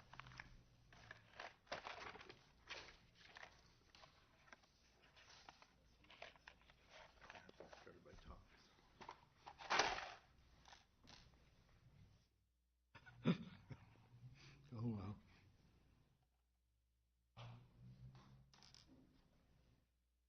All right. Good afternoon. My name is Nick Martins. I'm an investigator with the police department. Welcome. And I'm here to talk about just controlled substances.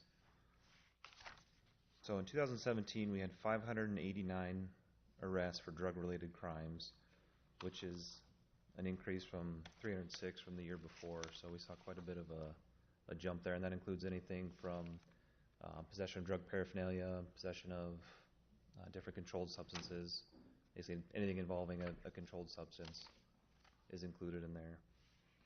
515 of those were adult arrests for drug-related charges, which is an increase from 271 from the year before. And then we also had 74 juveniles arrested for various drug-related charges, which is a little over double what we had in 2016. What does that mean? I mean, you're talking about an almost double, the number almost doubled in 1 year. What conclusion do we get from that? Well, in my experience, just the availability of controlled substances it's going up around the country with different states legalizing it. We see quite a bit where people will, drive to Colorado and then come back to Iowa and sell marijuana. So that's going up. And then also, I talk about it a little bit later, but methamphetamine. It used to be, we were having a big problem with people manufacturing it, which creates a huge problem in the community, and just the availability is going up. Honestly, cartels in Mexico they're making a lot more of it just to flood the market, so it's cheaper for people to get it from them rather than make it themselves, so they have more of it.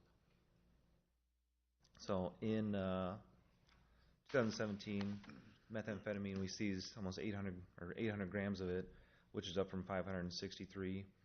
Cocaine, 174 grams, which is up 154. And then heroin, we see 6.3 grams, which it's up from 3 grams, but heroin, in my experience, a lot of times, heroin addicts, they get heroin, they use it immediately. They don't hold on to it. It's not marijuana. They're not going to smoke it after school or after work or something like that. Then marijuana, we seized over 60 pounds, which is quite a bit. Firearms, they're always associated with controlled substance calls, any drug calls. So we seized 71 firearms. That number includes if someone we've had old firearms brought to the police department that are rusty, and people find them cleaning out dad's basement, and they just want to get rid of them, so they get rid of them. Or some people, if they just want us to hold on to their firearms for safekeeping, we also offer that at the police department. So in 2017, we did a total of 42 drug-related search warrants, and then we had a total of 74 search warrants for the whole year. So a lot of that is, it kind of depends. A typical, just last week actually, officers went to an apartment. It smelled like marijuana. The residents didn't want to let officers inside, so we got a search warrant and ended up finding marijuana and some other stuff inside. So that's kind of a typical thing. They include controlled substances and paraphernalia. We'll take cell phones to look through that, try and connect people to different people with drugs, firearms, money, and then also we've seized houses or vehicles, or at least placarded them in certain situations.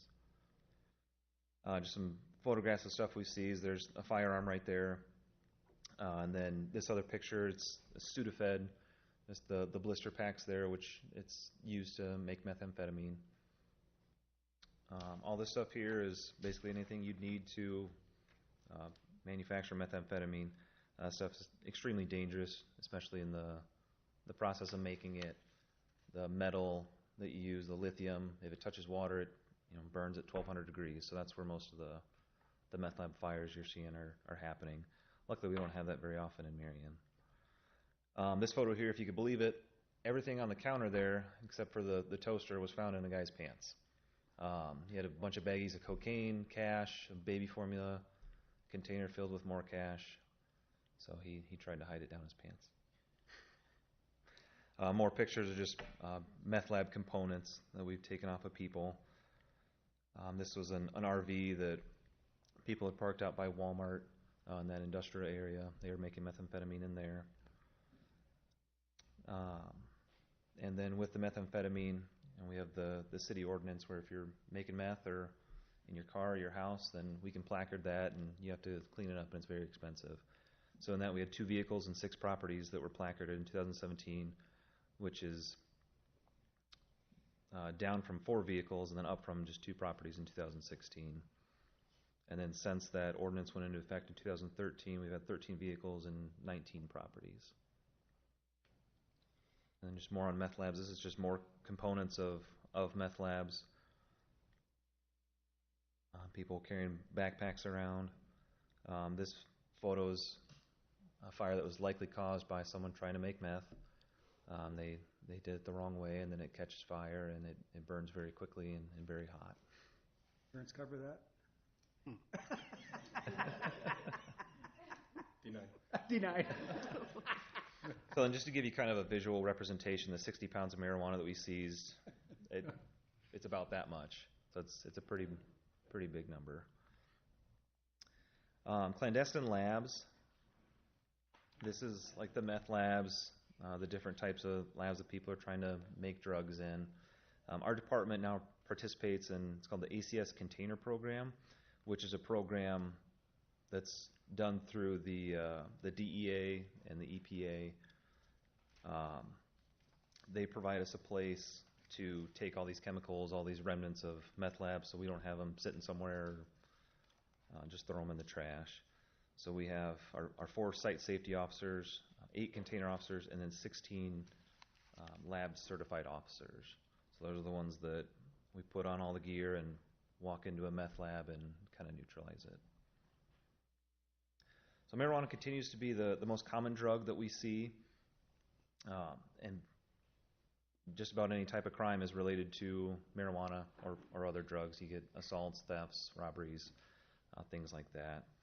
Meth labs incidents are beginning to decline, but they're still a significant threat. All it takes is that one in the wrong part of town that catches fire and spreads very, very quickly. Heroin and opiate overdoses are kind of a thing that have gained national notoriety recently. They're trending upwards across the state and in the city. We see them from time to time, but then not very many are being reported. So that's the kind of thing. People, they don't want to get their friends in trouble, or they don't think there's something wrong with them, or they're just denying that something's wrong with them, so they don't call us. So that's kind of an issue all across the country currently. So, any questions? Questions? First of all, thank you. Very educational. Second of all, and on a serious note, as we move forward, I know we're going to be taking a look at property rental inspections and things of that nature as we go forward as a city. I do know, Councilman Draper, and I think you're running into the same things we are, is on a national level, the carriers are excluding these type of EPA issues on rental properties. And what's happening and going across the nation is if a landlord experiences that, or there is a circumstance where a house fire is caused by that, that shifts the burden back over to the homeowner. And sometimes those proceeds are not available, so the home will sit abandoned and becomes a nuisance to the city. So I hope we address those issues as we go forward on our rental property inspections and things of that nature. So I know we don't have a lot of them now, but as we see those numbers coming up, it does create a concern. So, but thank you. Thank you very much. Good work.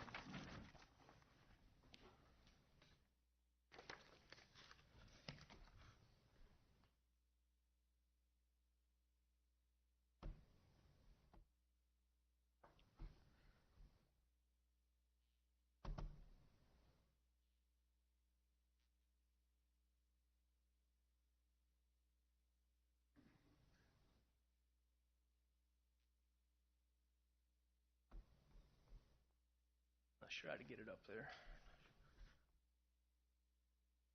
Okay. Talk about technology. No. I wouldn't.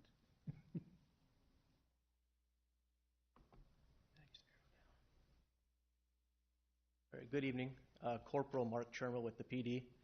I have some data to give you from 2017 in regards to crash and citations. To start with, I got a map of Marion, and each red dot illustrates a crash in the city. It's kind of hard to see, but if you focus on the center vertical line and the center horizontal line, that would be 7th Ave and 10th Street. Majority of our crashes are in that area. You got a few outliers, and then the lower horizontal would be Highway 100 with East Post Road right there.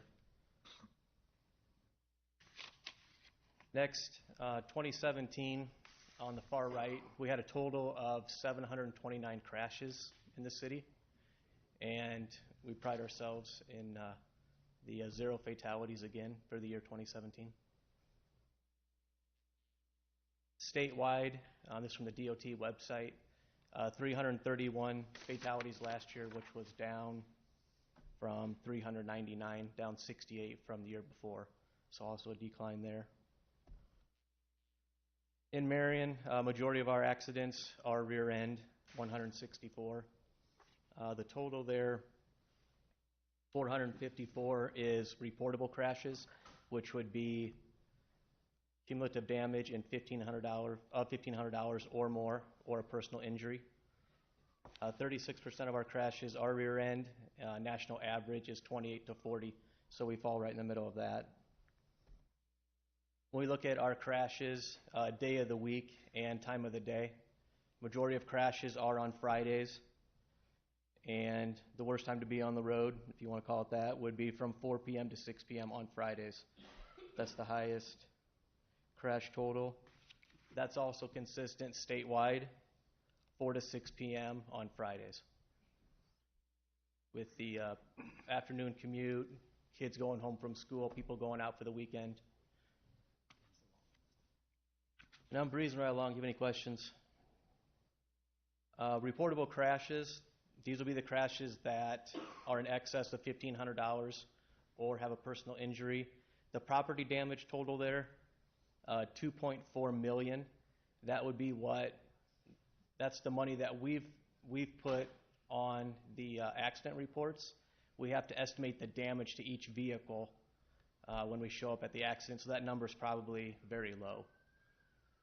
454 crashes, so we're averaging roughly over 5,000 per accident.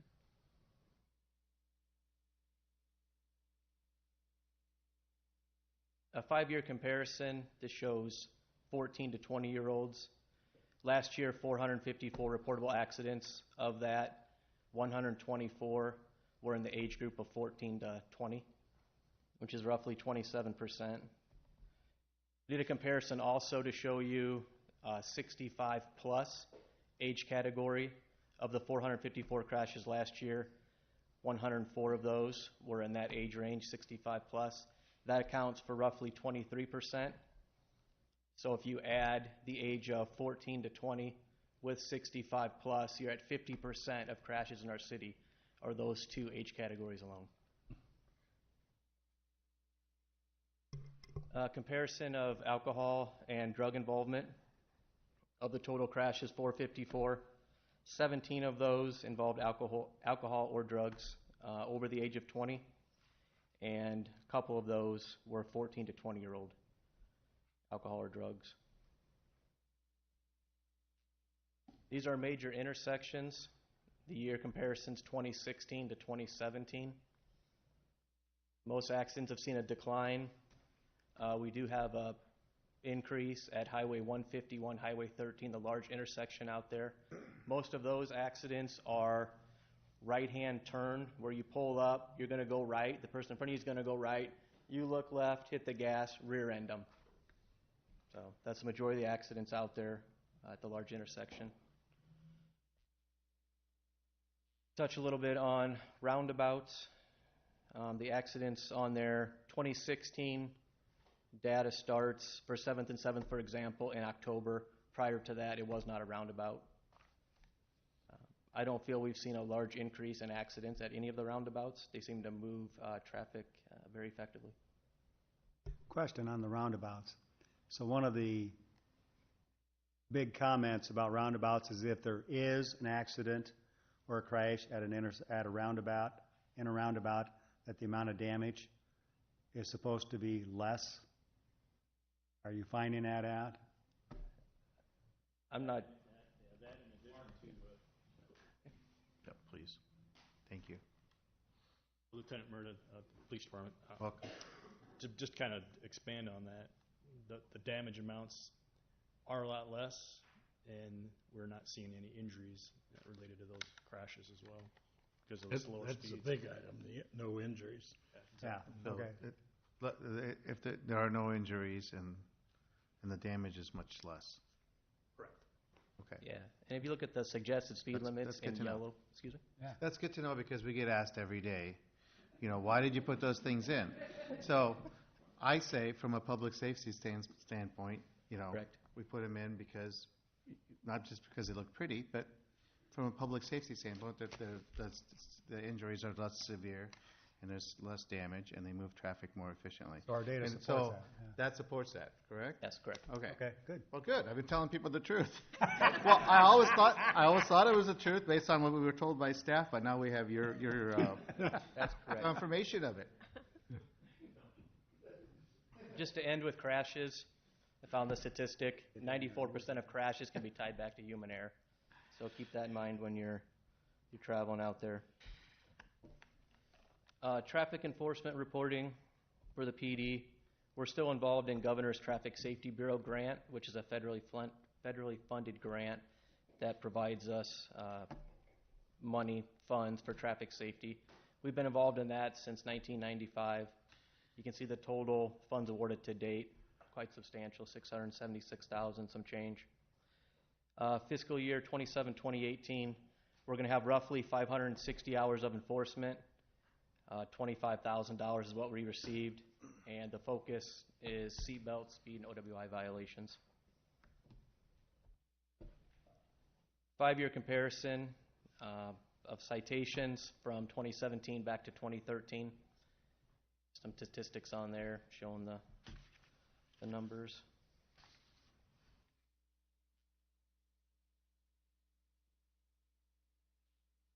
This would be citations issued to drivers for open container while operating a motor vehicle. 18 last year, 12 went to passengers, and 15 went to persons under the legal age of 21 for possessing alcohol. OWI arrest comparison, we're roughly around 100. That number on the left is 98. The smaller orange number to the right, that would be 16 to 21-year-old, that range.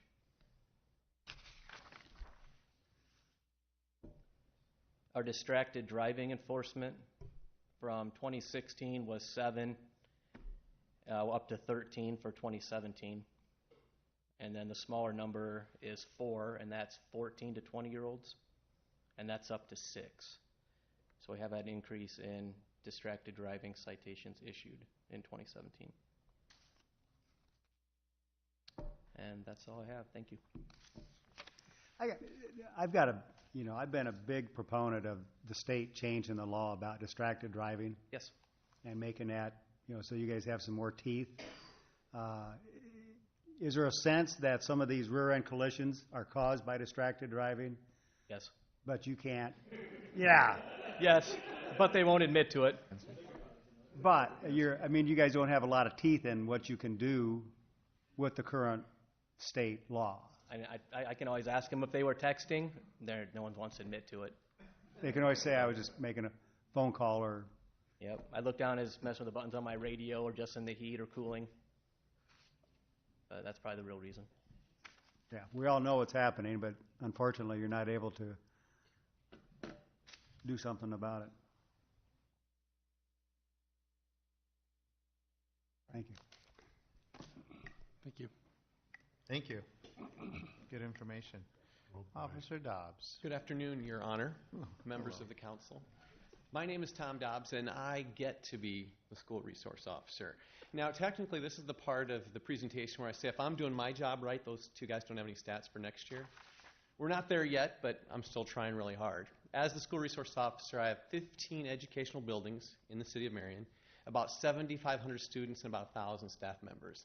I like that I get to talk to kids. After Florida a couple weeks ago, there was a lot of powerful conversations that students had with me about their world and what's happening in their worlds as they're in schools. I appreciate that I get to be the person to talk to them. We're very fortunate here in Marion that I get to wear this uniform in the schools, both Marion, Linn-Mar, and St. Joseph Catholic School. There are agencies across this country where they don't want their officers in the schools because the schools feel it'd be offensive to the students to see the uniform. I'm glad that here in Marion that is not a problem. It's never been a problem. The kids know me as Officer Tom. Sometimes a couple of kids, about 25 per year, know me as Officer Dobbs. And that's neither here nor there, but I can say that usually 23 are guys and 2 are girls, and they made a bad choice. But again, I'm going to work with them. When I make that call to their parents, I say, hey, I'm a parent first, school resource officer second. Our kids aren't as perfect as we'd like them to be, but we're going to get through this. As the school resource officer, I also get to teach the DARE program. And for those of you that have been through the council before and you've heard my presentation, it's kind of a partner assignment with my SRO activities. When I replaced Officer Tien in 2012, he was the department's first SRO, and he was also the department's first DARE officer. He started teaching DARE in 1991. When I took over for him, I found out, I'm going to be teaching DARE. Unfortunately, when I went through as a middle schooler, DARE wasn't around. So I learned on the fly that the DARE program is very effective in keeping kids safe and responsible. To recap, the DARE program is a 10-lesson class. 5th grade at St. Joseph and Vernon Middle School in the Marion District, and then it's 6th graders at Linn-Mars, Oak Ridge, and Excelsior. So I'm with about 750 kids each and every year. I put my teacher hat on. I never wanted to be a teacher, but now I know why teachers have it so good. Regardless, it's fun interacting with those kids. That first lesson, they are as quiet as this room right here. After the first lesson, they quickly realize I am unlike any cop they will ever meet. And then it gets a little bit louder, and I got to quiet them down, but that's a good thing. I like the enthusiasm. To recap the DARE program, the first lesson is about being safe and responsible. Always being safe and responsible. Lesson 2, we talk about drugs, alcohol, and tobacco. Lesson 3, risk and consequence. Lesson 4, peer pressure and how to deal positively with peer pressure. Lesson 5, signs of stress and how to deal effectively with stress. Lesson 6 is communication. 7 is being effective listeners. And as parents, we wish all of our kids were more effective listeners, but we're working on that. Lesson 8, we talk about bullying. Every time I bring up the bullying subject, there's a video that goes along with the class. And after the video, I ask the kids, what did you just see in the video? And unfortunately, every kid knows right away. I tell them, one of these days I'm going to show that video and nobody in class is going to know what that is. Unfortunately, still we're not there yet, but I'm working towards it. Lesson 9, we talk about Help Network, and then Lesson 10 is the DARE class graduation. Right now, this school year, I've had 25 of my 29 classes on the books. I still have 4 more classes to go at Vernon, and then I'll be done with that. I've been told in my presentations, such as council, to kind of temper the part where I say, I have the best job in the world, but in conclusion, I do. And Marion, thank you for letting me have this job. Any questions? Thank you. So if my kids refer to you as Officer Dobbs, I should be worried? Yes, then be worried. But Your Honor, That's your what 3 I got kids, out it's of always this. been Officer Tom. Okay. Any other questions from council? Any other questions? All right. Thank you. Great. Thank you all for everything you do. Council and Mayor, I've been with this agency for 26 years this month. We have a phenomenal group of people that work for you. They work hard. They take pride in their jobs. They're part of the community, and they're good people. They're good people, first. Lieutenant Murda back here shares this data with other department heads. So the collection of data without doing anything to it is a waste. We share the data with other departments to try to help with traffic safety. The investigators do a wonderful job coming in at many hours of the mornings to do what they need to do. And Officer Dobbs, obviously, you can see his enthusiasm and his commitment. So as being here for 26 years, I'm proud of the organization. So we appreciate you guys' time. We're proud of you guys, too. Thank you. Any further comments or questions on the presentation? I would just like to add, I'm not a huge component of social media, but it is encouraging and exciting to see the community rally. We've been seeing some things coming from the PD. Fire has it as well, all of our other departments. There are some great individuals out there that are going that extra mile to make those presence known. It is good. Thank you for everything you do, as well as all of our staff. But it is part of our community and where we're headed, so thanks. A big reason why we're consistently one of the safest cities in Iowa, along with fire department and building department. Absolutely. So we're very lucky. Thank you. Okay. On to parks.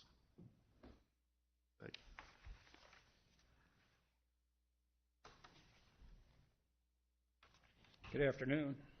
Good afternoon. I'll try to get Good you evening. excited about a electrical line easement as Officer Dobbs did. He's a hard one to follow. Now we're going to the cemetery. We go from drugs to the cemetery. Okay, on the agenda for Thursday, we have a public hearing for electrical line easement request from ITC Midwest. The easement would provide them with a permanent easement for the maintenance, repair, reconstruction of electrical lines, power poles, and communication lines.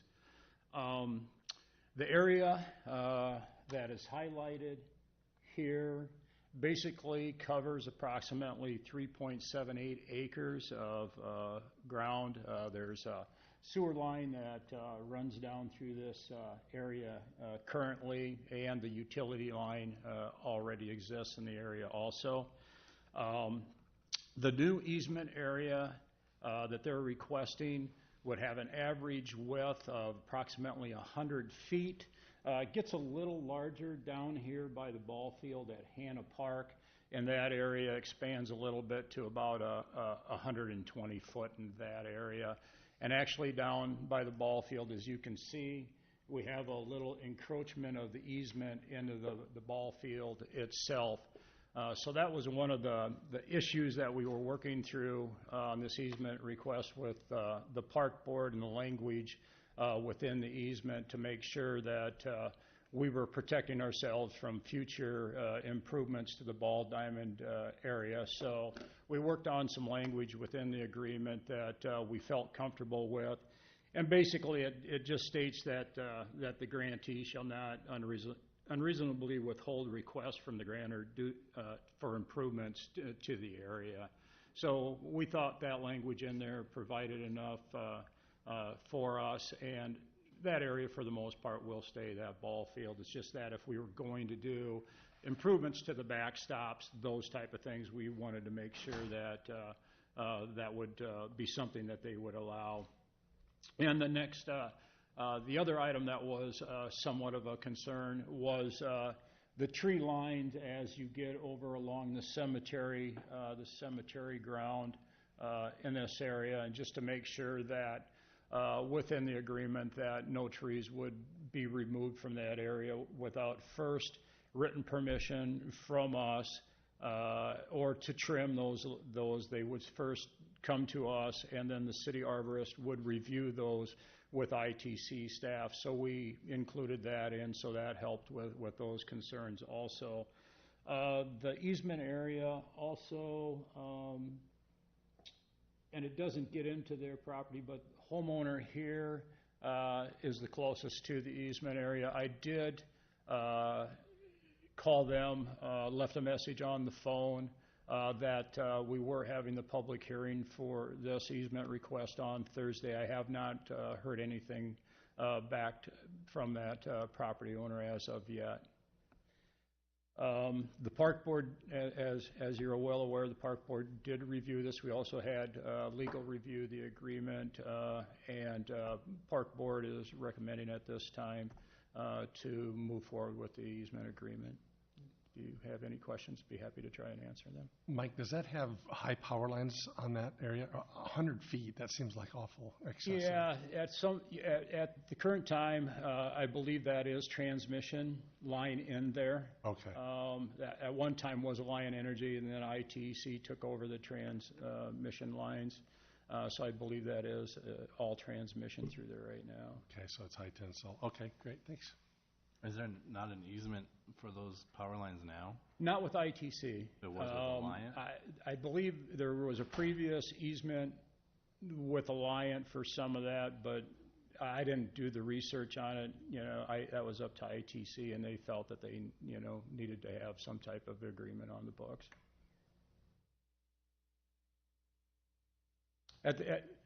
Just a little bit more on that too.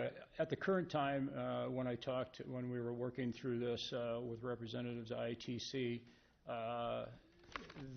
they basically at this time just want to provide maintenance of the area.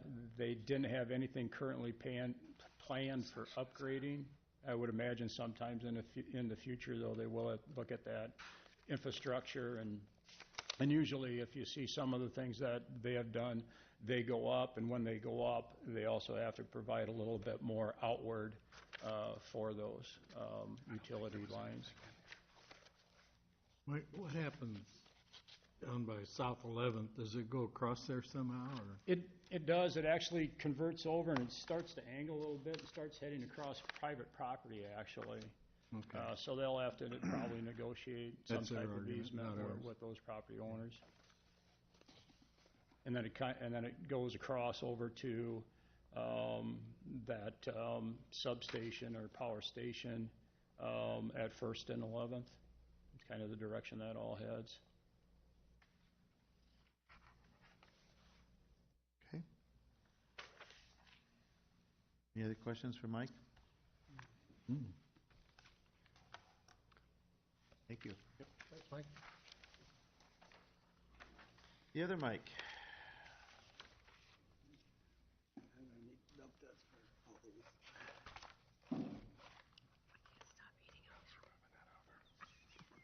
That now?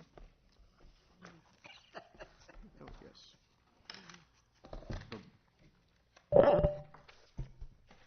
Before you begin, is this on? Yeah. For items 2 and 3, I'm turning over the gavel to Deputy Mayor Pro Tem. All right, were there any questions on any of the payments? They weren't starred, but in case there were questions. All right, so item 2 and 3. We'll have a public hearing on Thursday regarding the HMA project. We got one bid for the project from LL Pelling that came in at 98.3% of the engineer's estimate. Has a late start date of 7/16/18 with 45 working days and liquidated damages of $300 per day.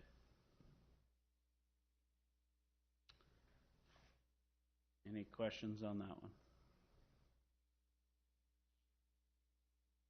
Okay. We'll also have a public hearing on our sanitary sewer slip lining project. For this one, we got 2 bids. The low bid was from Municipal Pipe and Tool for $103,199.75, which is actually 61.7% of the engineer's estimate. So we got really good numbers on this, so we'll likely come back with a change order to add additional locations. We thought with it being in the backyards that they would charge a lot more, but they ended up not charging more.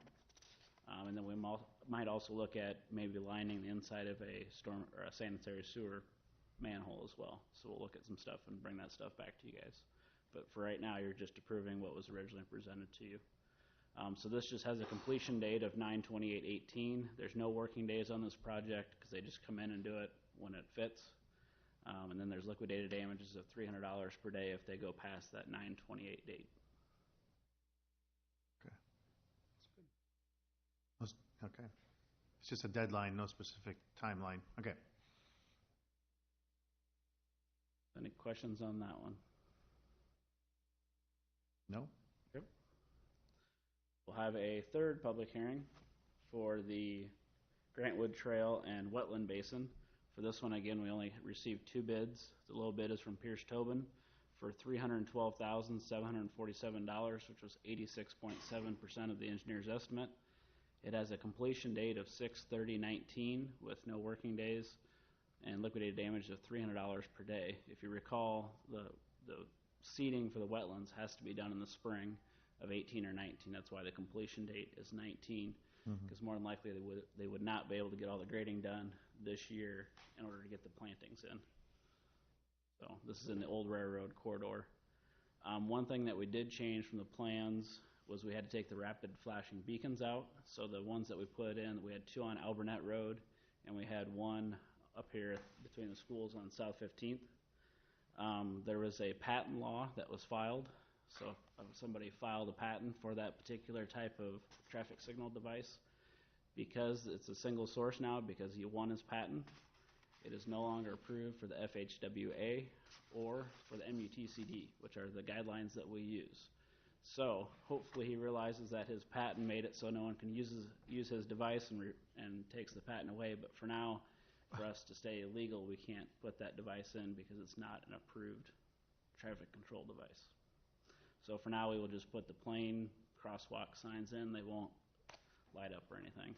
We'll look at some options. We have the one on 29th, where it's just the light, the beacon on the top doesn't really grab your attention. And then we have the one at the Lindale Trail where the lights are actually embedded in the sign. It doesn't quite get your attention, and it's a lot more expensive. So we'll look at some options, and I'm sure with this patent, other people are having the same issue, so there might be a go-around. So we'll work on it and see. But for now, they won't be part of the project. So as an addendum, we did take those out. What will actually happen to those, Mike? Those lights? What's that? Those lights that won't be approved to go back in, what will we do with those?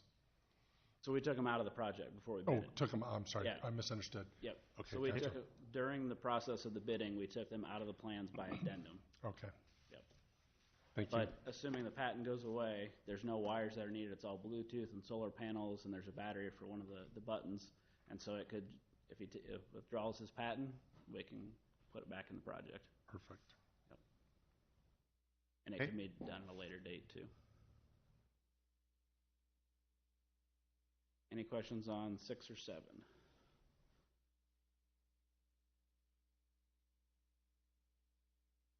All right, F8, so at the last council meeting, we had the bids for the Northview Drive, and so this is then just taking that contract and approving the contract, bond, and insurance. So the bid was on 2/22/18 for $611,239.75. The late start date is 6/4/18 with 65 working days and $500 per day in liquidated damages.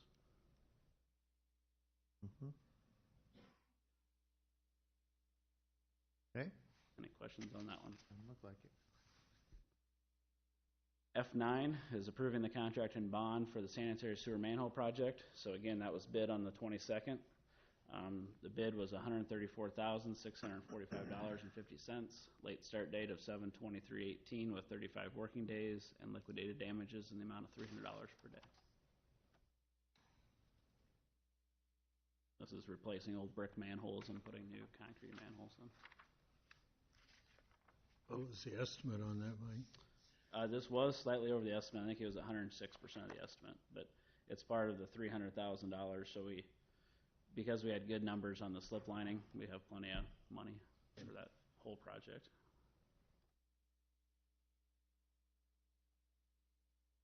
Okay. Anything else?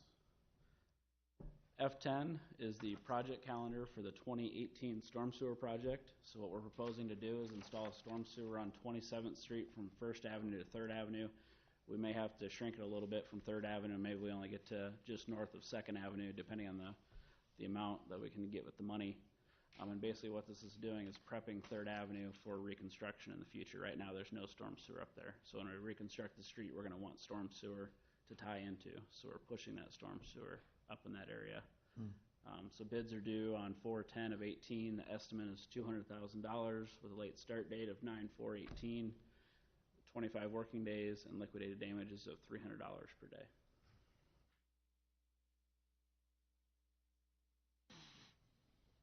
Any questions? Questions?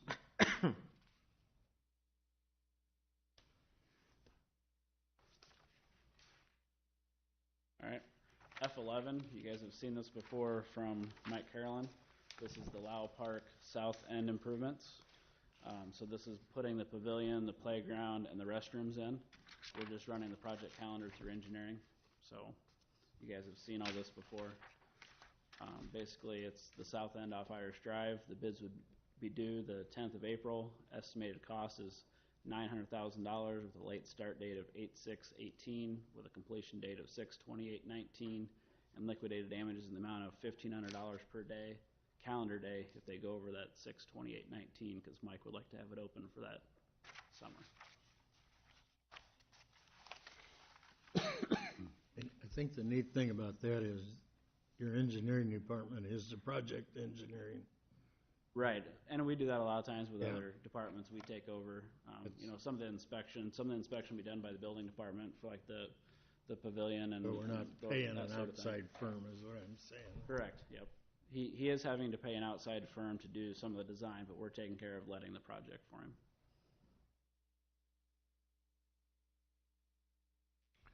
Any questions? questions on that one? Questions? 12 and 13 are just easements, so we didn't put those on there to discuss. F14, so every even calendar year, we actually have a DOT requirement that we have to have all our bridges that span over 20 foot be inspected. And the whole reason is we don't want to have a I-35 issue. So in 2016, the contract was $3,450. The 18 contract they're proposing is $3,685. What we did back in the 2010 was we said we'll do a 10-year agreement with them just because it's such a small amount to go out and get quotes every year for this project. Use the same firm for 10 years. It includes the inspection of 13 bridges with loading, meaning that there's vehicles that actually drive on them. There's one bridge without loading. It's the Railroad Bridge over 7th Avenue where there is no load on it, but they needed to find out if it's structurally sound enough to continue to stand. And then there's one bridge that's just an element inspection, and that's the further Railroad Bridge just to the west of that, that goes over just the trail. And then there's 6 pedestrian bridges, which is up from, we added the additional one from the Donnelly Park that was not in there before. It's a brand new bridge. That's that little water crossing. The pedestrian bridges aren't required to be tested, but we want to make sure that they're good as well. So we just work with the Parks Department on that. Is vehicle traffic interfered at all during those inspections? Maybe temporarily, but a lot of times they do it. Our bridges aren't huge, like say Des Moines, where they got to close lanes of traffic to get underneath them. Most of ours are small enough they can just get down there and do a visual inspection on them. Okay. No questions on that? Okay. Last item is the final reading to change the ordinance for the fee for the Excelsior Middle School hookup fee for Winslow Road, where there's just a script error where we copied the same number twice. So. Okay. So I got. Thank you, Mike. Thanks. Yep. That was a lot. Okay, on the planning.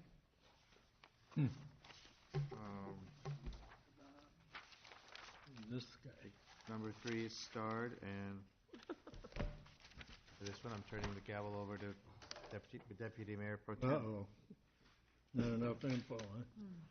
Well, I want to just provide this. I know you got a lengthy staff report. I realize that I think there's been, the applicant has reached out to council, and I know there's been a lot of conversation about this, so I think this just might simplify the conversation for this afternoon.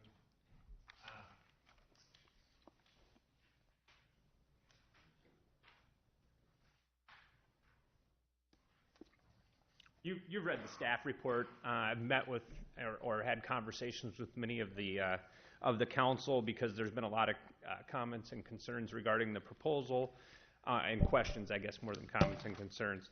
As you know, we're talking about the Quick Start project at the corner of Hennessy Parkway and Highway 13 as a part of the Squaw Creek Crossings development. As noted in the staff report, and I'll just put the site plan up for everybody's reference.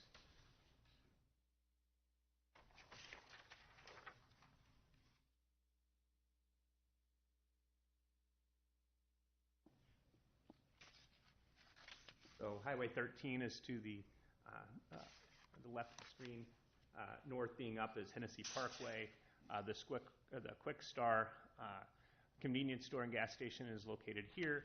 And then the new roadway, Carlson Way, is located in this vicinity. So you essentially have a building that's got public right-of-way on 3 sides. The canopy for the station is directed to the north, and as is the front, what we would consider the front of the building as you walk into it. As we've noted in the staff report, generally speaking, the site plan lays out well. There's a landscaping plan that's been provided, which meets the intent of the ordinance. Sidewalks are throughout and kind of venture out into the other lots, which is a quality that was complemented in the plan development ordinance. And stormwater is being handled appropriately. As the council will recall, this is part of a plan development special district, and there were design guidelines adopted as a part of it that we review all projects against as projects move forward. Additionally, there was a tax increment financing package approved, and that also does have some, I guess, some reference points back to the plan development ordinance that we're speaking of as well. So we're here today because of the zoning classification to plan development special and the review process associated with that. As you know, the Planning Commission reviewed this last month. Staff presented the same report that you've received in your packet. The Planning Commission did have quite a bit of conversation regarding the proposal, and they recommended approval as a 5-1 vote. And that is what's forwarded to you as a council as a recommendation from the Planning and Zoning Commission. As many of you have identified, or folks have called me concerned about what happened at the Planning Commission and why there's a recommendation that is for the project when staff recommended that it be denied. So there was some conflict, and I know the council doesn't see that all that often, so I think that's what raised some questions or concerns as it relates to the project. I would first point out that when we get into design standards, there's not always going to be this moment where we all come together and present a unified front, because we're talking about design standards. Everybody has a little difference of opinion on how you interpret code. I've made indication to the developer that, you know, we've reviewed the project and there are portions of it that we don't feel are met. They have a difference of opinion and they've presented their side. And it's no different than a judge and a jury and two attorneys discussing an issue. The Planning Commission is the jury. You guys are the Supreme Court, for the record. So both arguments were made. The Planning Commission identified that they felt it was fine and moved it forward with a 5-1 vote. That being said, that's what's forwarded to the City Council for review. There was a lengthy staff report, and because there's been so much conversation, I just wanted to provide to the council the information, I guess, in a one-page synopsis instead of trying to divulge or go through an entire document. Essentially what it comes down to is, I think the staff's concerns were primarily with the building architecture and with the 4 items that are identified. The roof doesn't read as a single element with the wall as recommended in the guidelines. The entrance is not taller as recommended in the guidelines, and that there is awnings that kind of project that contemporary feel that were also not identified in the project, and they're consistent with the guidelines. Stucco and EIFS is not an approved product in the guidelines, which I think is, some of these you can kind of see and understand, but that one I think it either is or isn't. But nonetheless, those were the design standard issues that were identified, and the Planning Commission has recommended approval based on their interpretation of that. I just want to point out that there are 2 other issues that were brought up, and that is that the 3rd sign identified on the project, which is a south-facing sign on the side of the building, staff doesn't feel that this is necessary. They can certainly be requested as a part of the PUD ordinance. This would be the north elevation, so towards Hennessy. This would be the west, so this would be towards Highway 13. This would be south-facing to Tobacco. So the question on that is, is that one necessary? There'll be a front sign as well.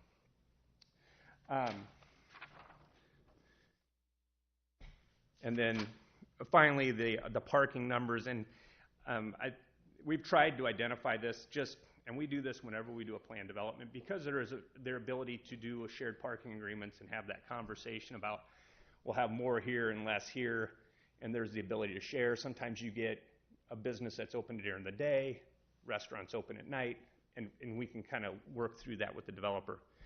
We just wanted to point out in this proposal that it is reduced to 57% of the standard requirement in a zoning district classification. So there's 21 spaces proposed, 31 spaces would be, if someone just built in general commercial, it'd be 37. I would point out that some cities do provide Of course, parking under the canopy is a part of that, which would be 10, which still puts it a little bit short. But again, we're going to point that out on the next project and the next project, just so there's awareness on deficiencies. You get to the last business and there's only 5 spots available and it becomes an issue. That's why we do it. So one thing I would ask is you consider this proposal. Clearly, the planning, I'm not trying to supersede the Planning Commission's recommendation that is being brought forward. Because of the conversation, I just want to provide some clarity on where staff was and the Planning Commission's recommendation. The Planning Commission recommended approval of the entire site plan as presented. I would just point out that, these are items that if there's 1 or 2 or something that can be or would like to be revised, it doesn't have to be a 100%. You can say, we don't think the sign works, so that can be extracted. I do think the building architecture is pretty tough. I mean, the building is the building. The contemporary design that we're talking about and interpreting through the ordinance is just a completely different roof line and structure as we see it. And then there could be a determination on the stucco, ephes, or cement board. So again, I didn't want to go through the whole thing in great detail. I think there's been a lot of conversation on this. If there's questions on that, please feel free to ask. So at this time, discussion, conversation, question? One question I keep hearing, I looked at the packet or the design guidelines that are out there for this area. Yep. Is there a difference between design standards and design guidelines? Is that one and the same, or are they different? Well, I mean, generally, if you have design standards, there are very specific references to what is required. We have our central corridor overlay standards, which say you got to have 75% brick. You got to have 25. You're allowed 25% trim material. So there are percentages that you can calculate out relative to the guidelines or the standards when we look at an elevation. It's a simple mathematical figure. Usually we ask that the developer's architect provide us an illustration and provide us a detail of the percentages, and that's how we'll reference that. It's also very straightforward. Here's the standards. We get the calculations back. It's a yes or a no. In this document, there's a conversation in the beginning of it that talks about contemporary design and just kind of spells out some attributes that is. That's what we use to review it, and we just made our interpretation on it. So,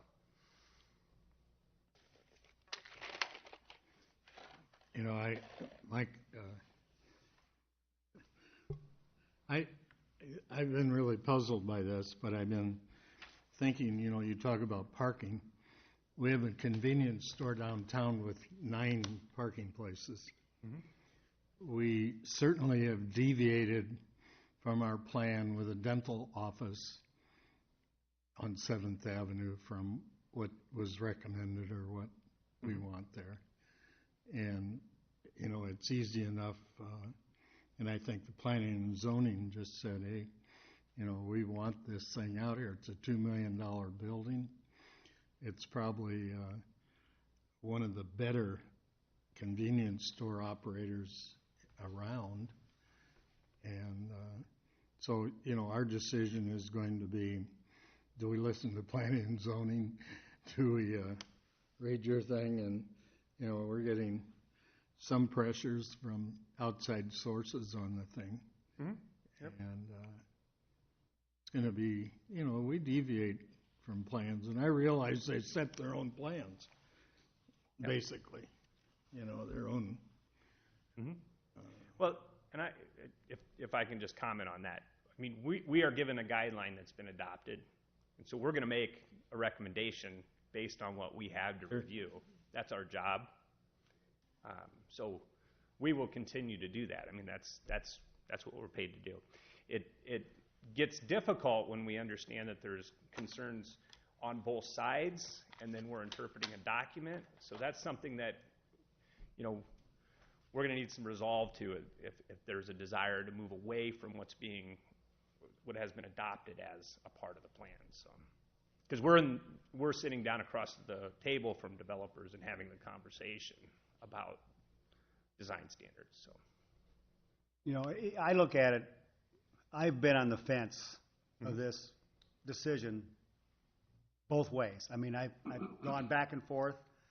On one side, I could say it looks like a very good project. I mean, I've been in Quick Stars. I think they're a great convenience store. I agree with Paul on that comment. I'm assuming this one is going to look very similar, just like the one out on Wright Boulevard. Okay, I think that's a good-looking facility. I think Quick Stars are a very nice convenience store. I also look at it from the standpoint that the developers are out there and they're taking on all the risk. So they should have some say as to what goes on out there. And I think they've done that by putting together these guidelines. So the biggest issue I really have, and I'll probably side more with you, is they put these guidelines together and they talked about wanting to have some flexibility.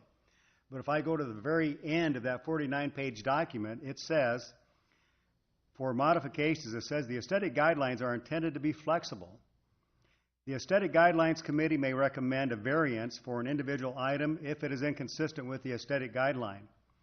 For a variance, the applicant shall prove the following two conditions have been met.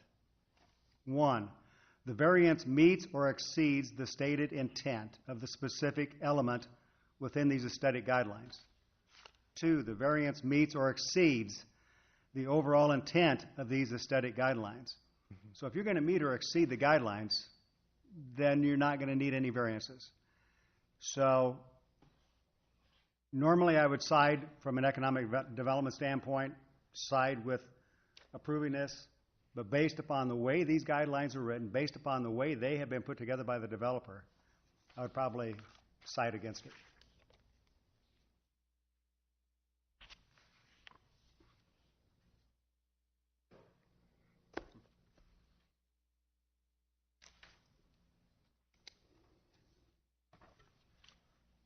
Is there a monument sign that's going to be on 13? Yes. Yep. And so why is staff recommend or not supporting a third sign on the south side of the building? They have a sign on the north and the west, so towards Highway 13 and towards Hennessy. So the one south is it's going to face DePaco on the south. So what's going to be between DePaco and the back of that building? Nothing. So just grass? Yep. There's no lot. How close are the buildings going to be? I think the guidelines also talk about just 2 signages. The guidelines do? Yeah, as well. I'm curious how Yeah. close they're going to be, because you have 2 complete different buildings side by side, style-wise anyway. Honestly, I don't know. I'd have to. This is I don't have the site plan directly for DePaco, but you can see that the gas station is going to sit, in here. And I'm not sure how far back DePaco is, but So there's no parking between the buildings at all?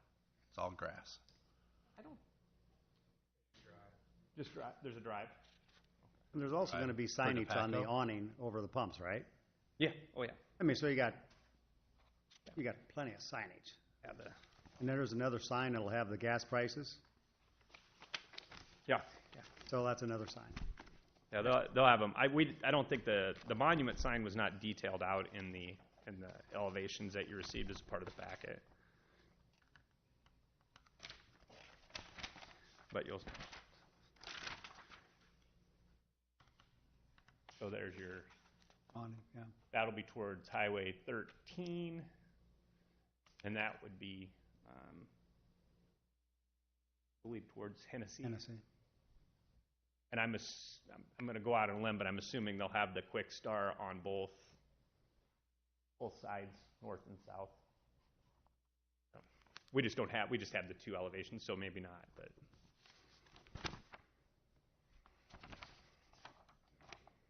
But this is from an elevation perspective, so, north facing Hennessy, this would be west facing Highway 13, and then this would be the south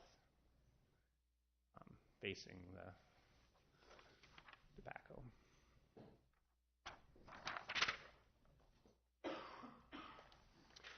This certainly brings up a lot of challenges. I agree with Steve. We're in a position, we want the economic growth. We want the developer to be successful. We want the facilities to be there for the other projects. The hotel was a key component for Prospect Meadows. Hotel motel tax is a component. And yet it comes back to a simple design standard that is going to be challenging for us. So just to reiterate again, we are looking for a vote on Thursday for the public hearing. Will there be 2-3 readings on this total time, or is this a single reading? This will be a single reading. There'll be a public hearing, and then there's a preliminary and final site development plan. Okay. And those will come forward next Thursday as well, correct? Yes. Yeah, All both of three them are on the agenda. Okay, gotcha. I haven't heard about the third sign until tonight. Now, is that a done deal? They have to have that third sign, or? They're proposing it, and it was recommended approval as a part of the project moving it forward. I think it was discussed, I believe, in the staff report. There was a conversation. Okay. That's why I wanted to. I think this summarizes, and I would turn and ask that this summarizes the concerns that you guys have been made aware of as well. I think. So I just wanted to kind of provide. You got the documentation in the packet. This is just kind of a synopsis of it. I mean, if it were to move forward, I think the whole roof line, if you were to take the facility with the current design, the third sign on the south side, I think the whole roof line would look better without it. But again, it doesn't meet the guidelines as a roof line. And I kind of agree with Paul from the standpoint of the number of parking spots. I understand some of those get pushed down the road, but from the standpoint of having 21 spots at a convenience store, I would be okay with that issue. But a lot of my comments are really coming back to, hey, here's the guidelines laid out and agreed upon. And that's kind of my deciding point. At least it's not beige and orange with a big sign across. Right. Tom, what do you got to think about that one? Does that meet guidelines? In my mind, I just wonder why those guidelines were put into place to begin with when they're not going to be followed. But it does meet the city's guidelines for that development or that area if there was no planned development. Correct. Yeah. Yep. So really, it's just they're breaking their own. And I don't want to discount the building that they're proposing. And David mentioned it, and I think we've said if the contemporary design standards weren't in place as a part of this, it would meet the standards. I mean, it's a brick building. That most of our standards are brick requirements. So, but when you review it against what's been provided as a guide, we're going to give you our interpretation of that, and we're not going to bring forward something that's not. If it had stayed C3 before it was rezoned PD, it would qualify. It would pass. Right? You could see why they'd bow their back a little bit. They're building a lot of these. They know what's successful for them, and if they start deviating, pretty soon everywhere they go is going to want a modern, or they could ask for a modern building next to that other thing that's out there. And, I think we have to give some consideration to them as a company knowing what works for them. And this plan they've been pretty consistent with. They haven't deviated a lot from it. And to me, that has a lot of merit, The conversations I've had, too, just for the record, from what I understand, is the developer has also set forth the opportunities to take care of some of those additional costs to make those adjustments as well, too. So the parent company is certainly standing strong on their decision on this. And I do want to make sure credit is given where credit is due. and that is the developers working with them to try to Oh, yeah, I don't bring it to disagree with those that at all. issues. Yeah. And last month, we received a letter to receive and file from a neighbor that is obviously welcoming them out there. They're anxious to get this development up and going and completed. They need the traffic count out there just as everyone else does. So again, it comes back to that very difficult decision of, you know, do you break those rules, so to speak, but then by the same token to the future of the whole development as well too. So are there any other comments or? I mean, if this goes through the way they want it to do, I mean, it's setting a precedent for that whole development there that, I mean, they're not going to follow the guidelines. Well, I think the developer, if this goes through and is approved, I think we need to look at what the value of those guidelines are for that whole development. Because there's going to be, you know, if you have one exception, you're going to have more exceptions. Now, these are high standards for that area. I understand that part too. But as long as they're put into place.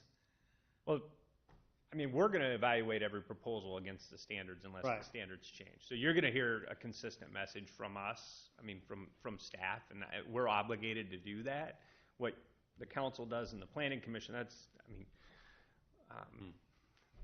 I don't think you can, I mean, yeah, they're going to set a precedent when they deviate from their standards, but we're not going to deviate from the city standards. So I don't think, were you trying to say that there might be some not so nice looking buildings, or?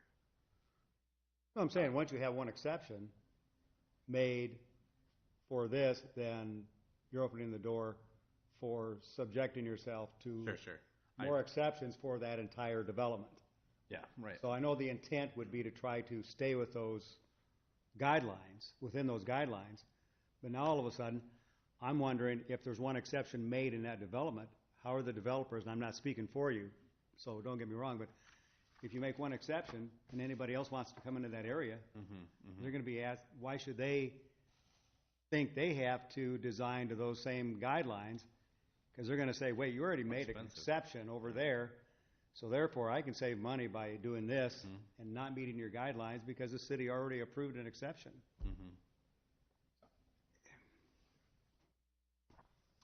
Will all final plans and design preliminary site plans come before council out there with any buildings? Correct? The site development plans will, yep, Yeah. each one. And We've received two, you know, we've got the PACO, there's two retail centers that came in that are consistent with it. We preliminarily reviewed the hotel, and I think we're fairly comfortable with that. I think staff has asked for a couple more clarifications, but For 9 or 10 items,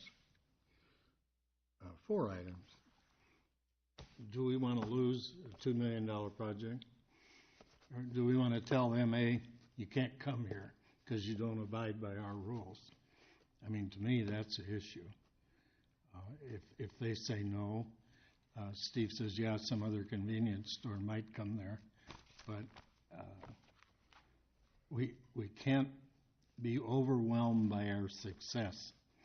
You know, things, believe me, if things were going poorly, we wouldn't care if it was beige and orange like we let them do down there by Hy-Vee. I think we have to give some consideration that we could lose it altogether. I mean, they're pretty set in their ways, and it isn't our guys, it's the company. And I can understand that. You know, they have a success at what works for them. That's the thing we need to think about in our own mind. Are we willing to give a little bit here, or are we wanting to lose the project? We've deviated before. I used the dental office, and many, many more times that we've said, well, okay. Even on signage, Tom, we've weakened, and you've tried really hard to keep the signage thing, but we have some that certainly don't fit what you have wanted. And so to me, I think it's a great project. I think it's something we need out there. That particular brand of convenience store has more food than a lot of them. You have 2 mobile home parks right across the street from one another, and I just think it's an important project. I agree with Paul's comment. My question at the hearing Thursday then will be, what is the intent by the developers that they're going to do in the future with these guidelines? Again, I've been on the fence on this both ways, so, I mean, I understand what you're saying. Yeah. I understand the economic development side of it. I mean, I always like that point, but I also like to support design standards for this city, because I don't want to look back 15, 20 years from now and say, darn, I wish we hadn't done that. So I think that's where we're sitting today with this.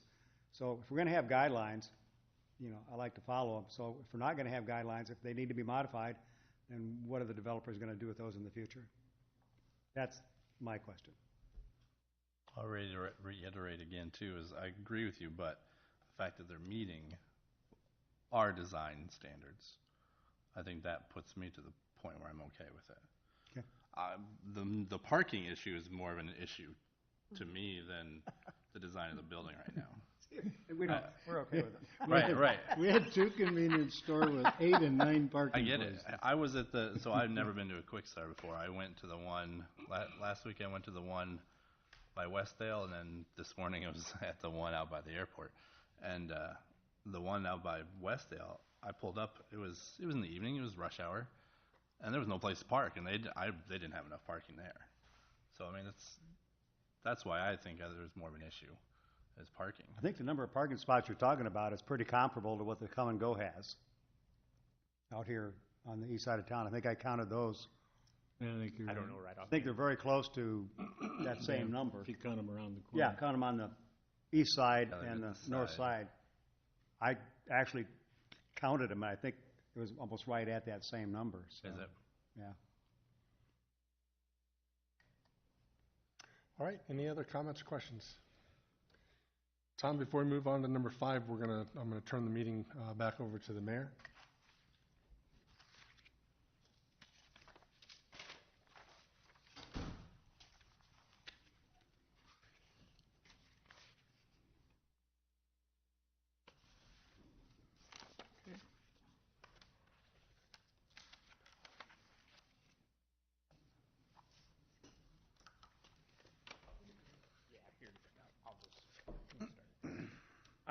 Number 5 is discussion regarding the state approval of House File 524, an act relating to medical cannabis oil, which I have a very hard time saying. Cabinet what? Cannabidiol. What he said. I had to look it up on YouTube. You had. So medical marijuana, I think, is what if you wanted to call it something commonplace, that's what it really is. The state did approve a use of medical marijuana in the form of what the attorney, Mr. Tang, says, in the form of that. And so it is something that is legal to use. The state has issued a manufacturing license for one facility. They're going to issue, I think they're able to issue 2 under the current statute, where you can where someone's a grower of it to be used. And there's also, and I'm very, I've learned a lot in the last couple of days on this. I'm not by no means an expert, but they've also authorized locations for 5 dispensaries around the state. And the legislation kind of identifies that they want to do it regionally so that it's available statewide through a small number of dispensaries. There's an application process that's been established for that. I think March 8th is the deadline for that. So that we've received a request for 2 applications. We don't have anything in our code that currently provides for it. Our zoning codes don't address this issue, nor do many in the state at this point that I'm aware of. You have 2 requests for dispensaries? We've had 2 applications come in, correct? Yep. So We were caught a little bit off guard when the applications came in because what happens is they have to have zoning authorization letters filed with their application to the state. As I understand, there's going to be 5 issued statewide. I believe there's been an enormous amount of interest in this, and so we've received 2. I kind of polled other planners across the state. There's a lot of communities that are kind of trying to figure out what to do with this. Some cities, Cedar Rapids, Cedar Falls, Council Bluffs, Davenport, Ames have all identified it as just a standard retail use. The sale of it would be retail in nature. West Des Moines is amending their zoning ordinance. I don't know if they did or not. I'm assuming they did. Last night they had a hearing, and they amended their ordinance and waived 2 readings of it to get it included, so I'm assuming that they could respond to the letters and have something on the books that regulated dispensaries. We obviously can't get to that point in 2 days. It's been requested that we make an interpretation on the zoning that we would too call it a retail use. I'm not going to sit in my office and make that determination without some council discussion on this.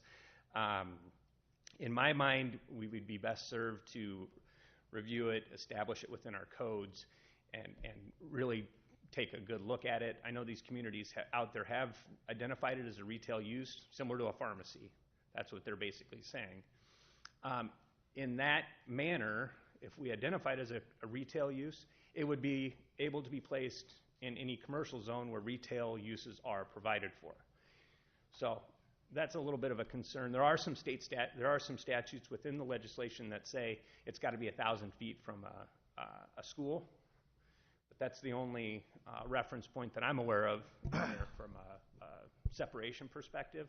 The West Des Moines ordinance that I've reviewed, they also included preschools, daycares as a part of that, and also had separation distances from each other.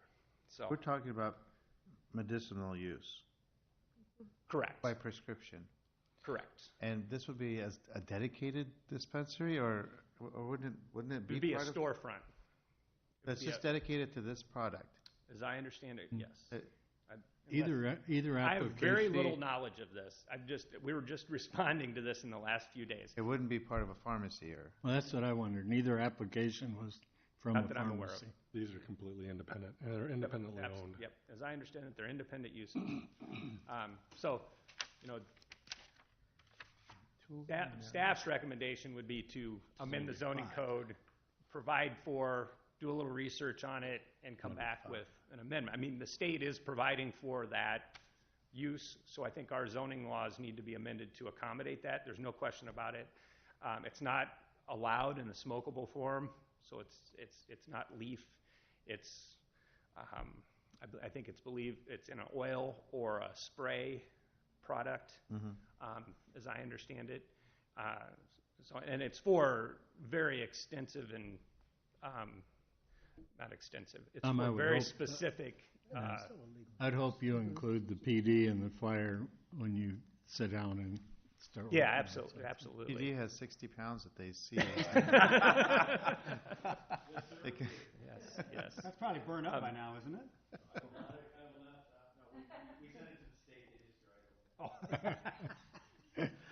I mean, the thing about it is, and I only bring it up because it is a highly political issue. In the form and the legislation that it is, I mean, it's for the treatment of cancer, terminal patients with pain and suffering, and there's no, I think from the perspective of the use, I mean, it's just that I want to make sure that as we move it forward, that the council supported, that we have a process, and that we're not making a quick decision based on applications, and then have it on our books and have to deal with it in a different manner if the legislation in the State House changes. So I think our city attorney I've provided my legal hat now. I better turn it over to the city attorney. Yes. I just wanted to provide the council with a little bit of background to the extent that I understand cannabidiol.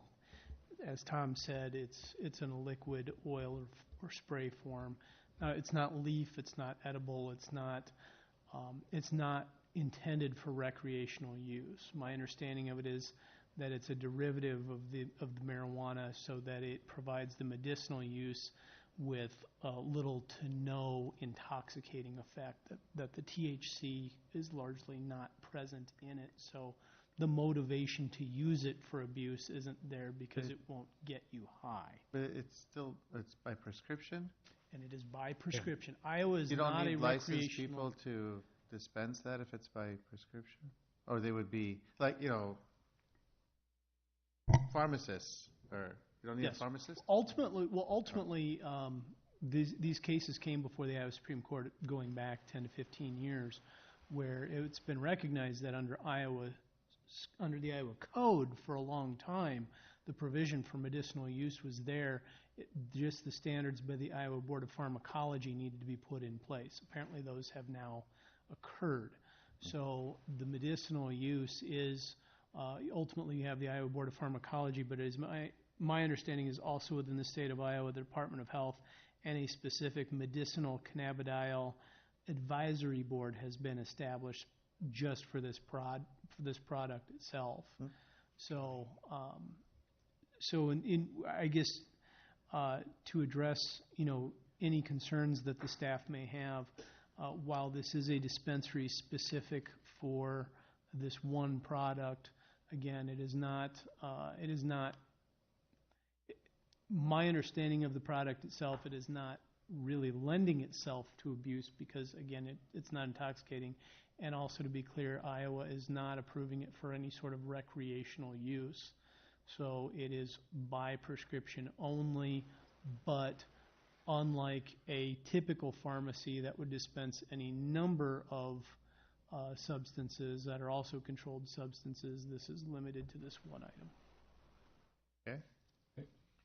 I mean, my comment on it is, the state has gone through all of its due diligence to get to the point Careful, Steve. to reach this stage of making these available in the state, right?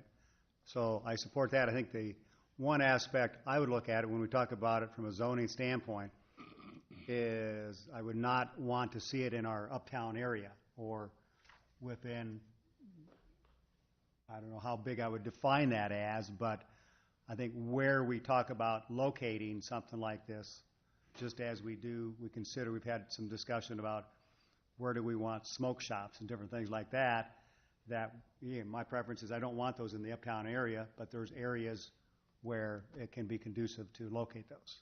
Yep. And I guess my desire with the discussion item is that it wasn't from a zoning administrator. I make interpretations on the zoning code. That's something that I'm provided the opportunity to do in the code. I am not comfortable moving that off as a retail use, and I'm asking for direction from the council. It sounds like to me that there's some desire to maybe establish that within the code before we go through an interpretation of that nature. And if that's what I'm hearing, then that's how I'll handle it. There's a special section? Yeah. Is that what you're saying? Yeah. Yep. I mean, we'll amend the code, establish a definition, and then I think we'd probably be able to come back with a little bit more information than Tom's Google search on the legislation. And we literally talked about it for 15 minutes. at the staff Kim has a meeting. comment, and then So would someone need to grow it here too? Is that part of it? Or no? So the state has only provided one license for a manufacturer or grower, and I think in the legislation they said they'll provide 2 statewide. And even the dispensaries, they're only going to provide 5 in the entire state. What's sold in the dispensaries, it has to be grown here in Iowa? Or That I don't know if manufactured in Iowa? Or can I don't know if they have to out-of-state buy it from manufacturers? Iowa or not. No. Okay. It may not matter. I'm just curious. Well, yeah. could that be a possibility that it could be grown here for the dispensary, or no? Not in your basement, Kim. It can't, okay. Yeah. I have one comment, Mayor, and that is that I have a nephew who the Mayo Clinic put on medical marijuana, and he's from Sauget, Illinois, which is really close to East St. Louis. And we went to the store where he could get his prescription, and I couldn't go in. you could only go in if you had a prescription card, and they had an off-duty policeman there at all times. So it's pretty well taken care of in Illinois, and I assume other than East St. Louis, they're all alike, but I'm just surprised was it wouldn't be pretty through impressed. pharmacies, but Cody, did you have anything you wanted to talk about with So there's going to be 5 dispensaries in the entire state. So we've got 2 applications. So are these companies putting in applications and then going to get approved through the state? And then, so there might be 2 here, there might be 5 in Cedar Rapids, there might be 6 in Dubuque, and they're going to pick 5 total. 5 of all the applications? Is that how it's working? Correct. That's Okay. as I understand it from So just we may reading the not get a legislation. dispensary. What's that? There may not be No, approved so we here. could sign a letter, like if we did in fact proceed with that interpretation, We're just addressing. we're the just an zoning. application Right. that may or may not be authorized. So and is it your recommendation that we have a special zoning? I would say we amend the section code for to it? address the state statute relative to this, and then That's we your have an recommend- opportunity to kind of sit down with legal and staff, understand it a little better, because I think we're a little varied in that. Yes, sir. Just to echo Tom's comments and the mayor's question, and also sort of piggyback off of a comment that Mr. Jensen made earlier about wanting specific zoning, say, to prohibit uptown. There's a high probability that these licenses, the 2 manufacturing and the 5 dispensary licenses that the state is going to issue, is the beginning. It's a trial run. They can certainly issue more. And certainly, as I'm sure everyone is aware, the trend of legalizing marijuana in other forms, smokable and edible form, as well as legalizing it for recreational use, is a growing trend in the United States. It is entirely possible that will come to Iowa sooner rather than later. And so the reason that I think that would be a good idea to address it in our code now is to get out ahead of it and be prospective and really think about what that might look like. Okay. States that have it. That makes sense. Agree. Mr. Crawford. Thank you. Cody Crawford, the Area Substance Abuse Council. It's 3536 18th Avenue Southwest. I just wanted to clear up a couple of details on the actual legislation. First, it is nowhere near a pharmacy. It's not prescribed. Basically, what happens if someone wants to get the CBD, they have to apply with the Iowa Department of Public Health. Them or a guardian or someone who is taking care of them has to apply for a card. They get a card. That's what they take to the dispensary. The physicians, their only role is to certify that the patient has one of the 10 ailments that qualify for the CBD. So they are not prescribing it. They are not doing dosages. They're not doing anything of that sort. In fact, in the dispensaries, there are no pharmacists. They're not allowed in the dispensaries because it is a substance 1 or a Schedule 1 substance. Federally, what they're selling there is still illegal. That's the gray area. Iowa has legalized it, if you will, through the legislation last year. But I just want to make it clear that it is not a prescription drug by any stretch of the imagination.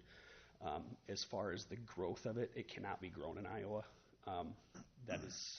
There's a separate law that kind of deals with that, and it cannot be grown there.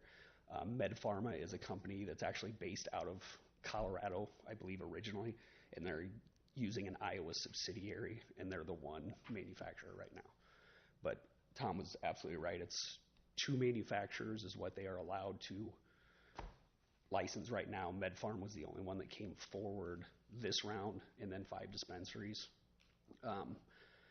One thing looking forward, and I apologize for my voice, one thing looking forward, there has already been legislation when you're talking about the THC content, which actually causes the high in marijuana. Right now it's limited at 3%. There is already legislation being put forward in Iowa to get rid of that number so they could have as much THC as they wanted.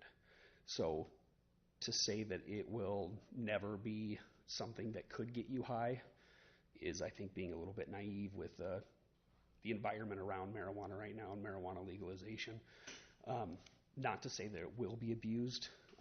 Any system that you put in place, there's some abuses and largely not abuse, but I just want to make it clear it's not a prescription drug that we're talking about. It's not a retail environment. Is any other questions on the legislation? That's the part that That's very know a helpful. little Thank bit you. about. Cody, I have a general question. The dosage that these would be coming out in, because it is a controlled substance, obviously there's a lot of abuse of leftover drugs from patients that have deceased, and the controlled items now get in the general hands of the family. Is the dosage that we would typically see of that, could that or would that be potential issues for us having leftover drugs now for, in this particular item? The way it's set up right now, I don't believe so, no, because the THC content is limited right now. That's something that can be changed by the legislature, but right now, I don't see that it could be because it's not high enough to actually cause that high. And on top of that, CBD, which is one of the other components of marijuana, counteracts the high. And to make this worth anything medicinally, it has to have a higher CBD content. Okay, perfect. So the way it stands right now, no. Okay, thank you. So if people get these cards from the state, are they still having to purchase it when they go into these dispensaries, or is this card basically they just get it? The card is the registration because there's supposed to be a system set up across the state which has not been established yet. I believe they're working on that to register everyone and to control so that people aren't doctor hopping to get their certifications or going to different dispensaries, however they're going to do it. It's more a way to cover that administrative cost. I believe it's an annual fee for the card. Gotcha. But then on top of that is the actual CBD. So are the dispensaries going to be able to, are their prices set by the state, or is that? If it is, I do not remember that portion of it. But the dispensary would be who, they can give out a 90-day supply at a time is the way it's set up, but the dispensary is who sets the dosages, who sets the amount, who does all that kinds of things. MedPharma right now has basically a 3-year plan on what kind of products they'll be pushing out. So they have kind of a choice, but that's, like I said, the doctor does not make those decisions. That's all at the dispensary. If you had the card, in the place that I took him, they knew what he could have. The state, it's controlled by the state. But the card he had was from the state of Illinois. And they may have it set up where your card, once you go into the dispensary, if they've got a statewide registry, they may have it on there what his was, or I'm not familiar with Illinois'.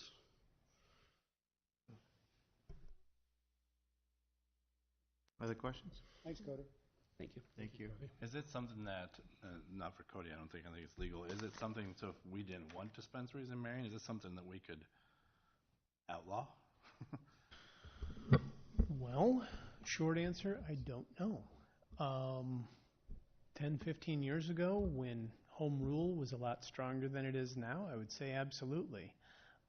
Now, as you're seeing with things even as recent as the fireworks legislation and how much these cities and counties' hands are tied, I can't tell you. What I would tell you is if we tried to ban it altogether, we would probably be inviting litigation. Okay. Is that enough to go on? Okay. Are you sure, Tom? Thank you. On to finance. We have one item starred. We actually are going to be removing this item. The developer that would be reimbursed has not yet submitted the request for reimbursement. I was trying to get ahead of the game here, and I don't even have the numbers, so you'll see it at a future meeting. It won't be on Thursday. It won't be on Thursday. Okay. Anything else on the finance calendar that anybody has questions about? I have a quick question here. Yep. Leanne, Public Records has published in the past, obviously, the bills, if you will, and apparently they're not being published any longer. Can you comment on that?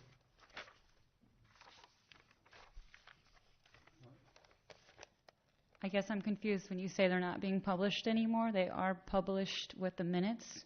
Okay.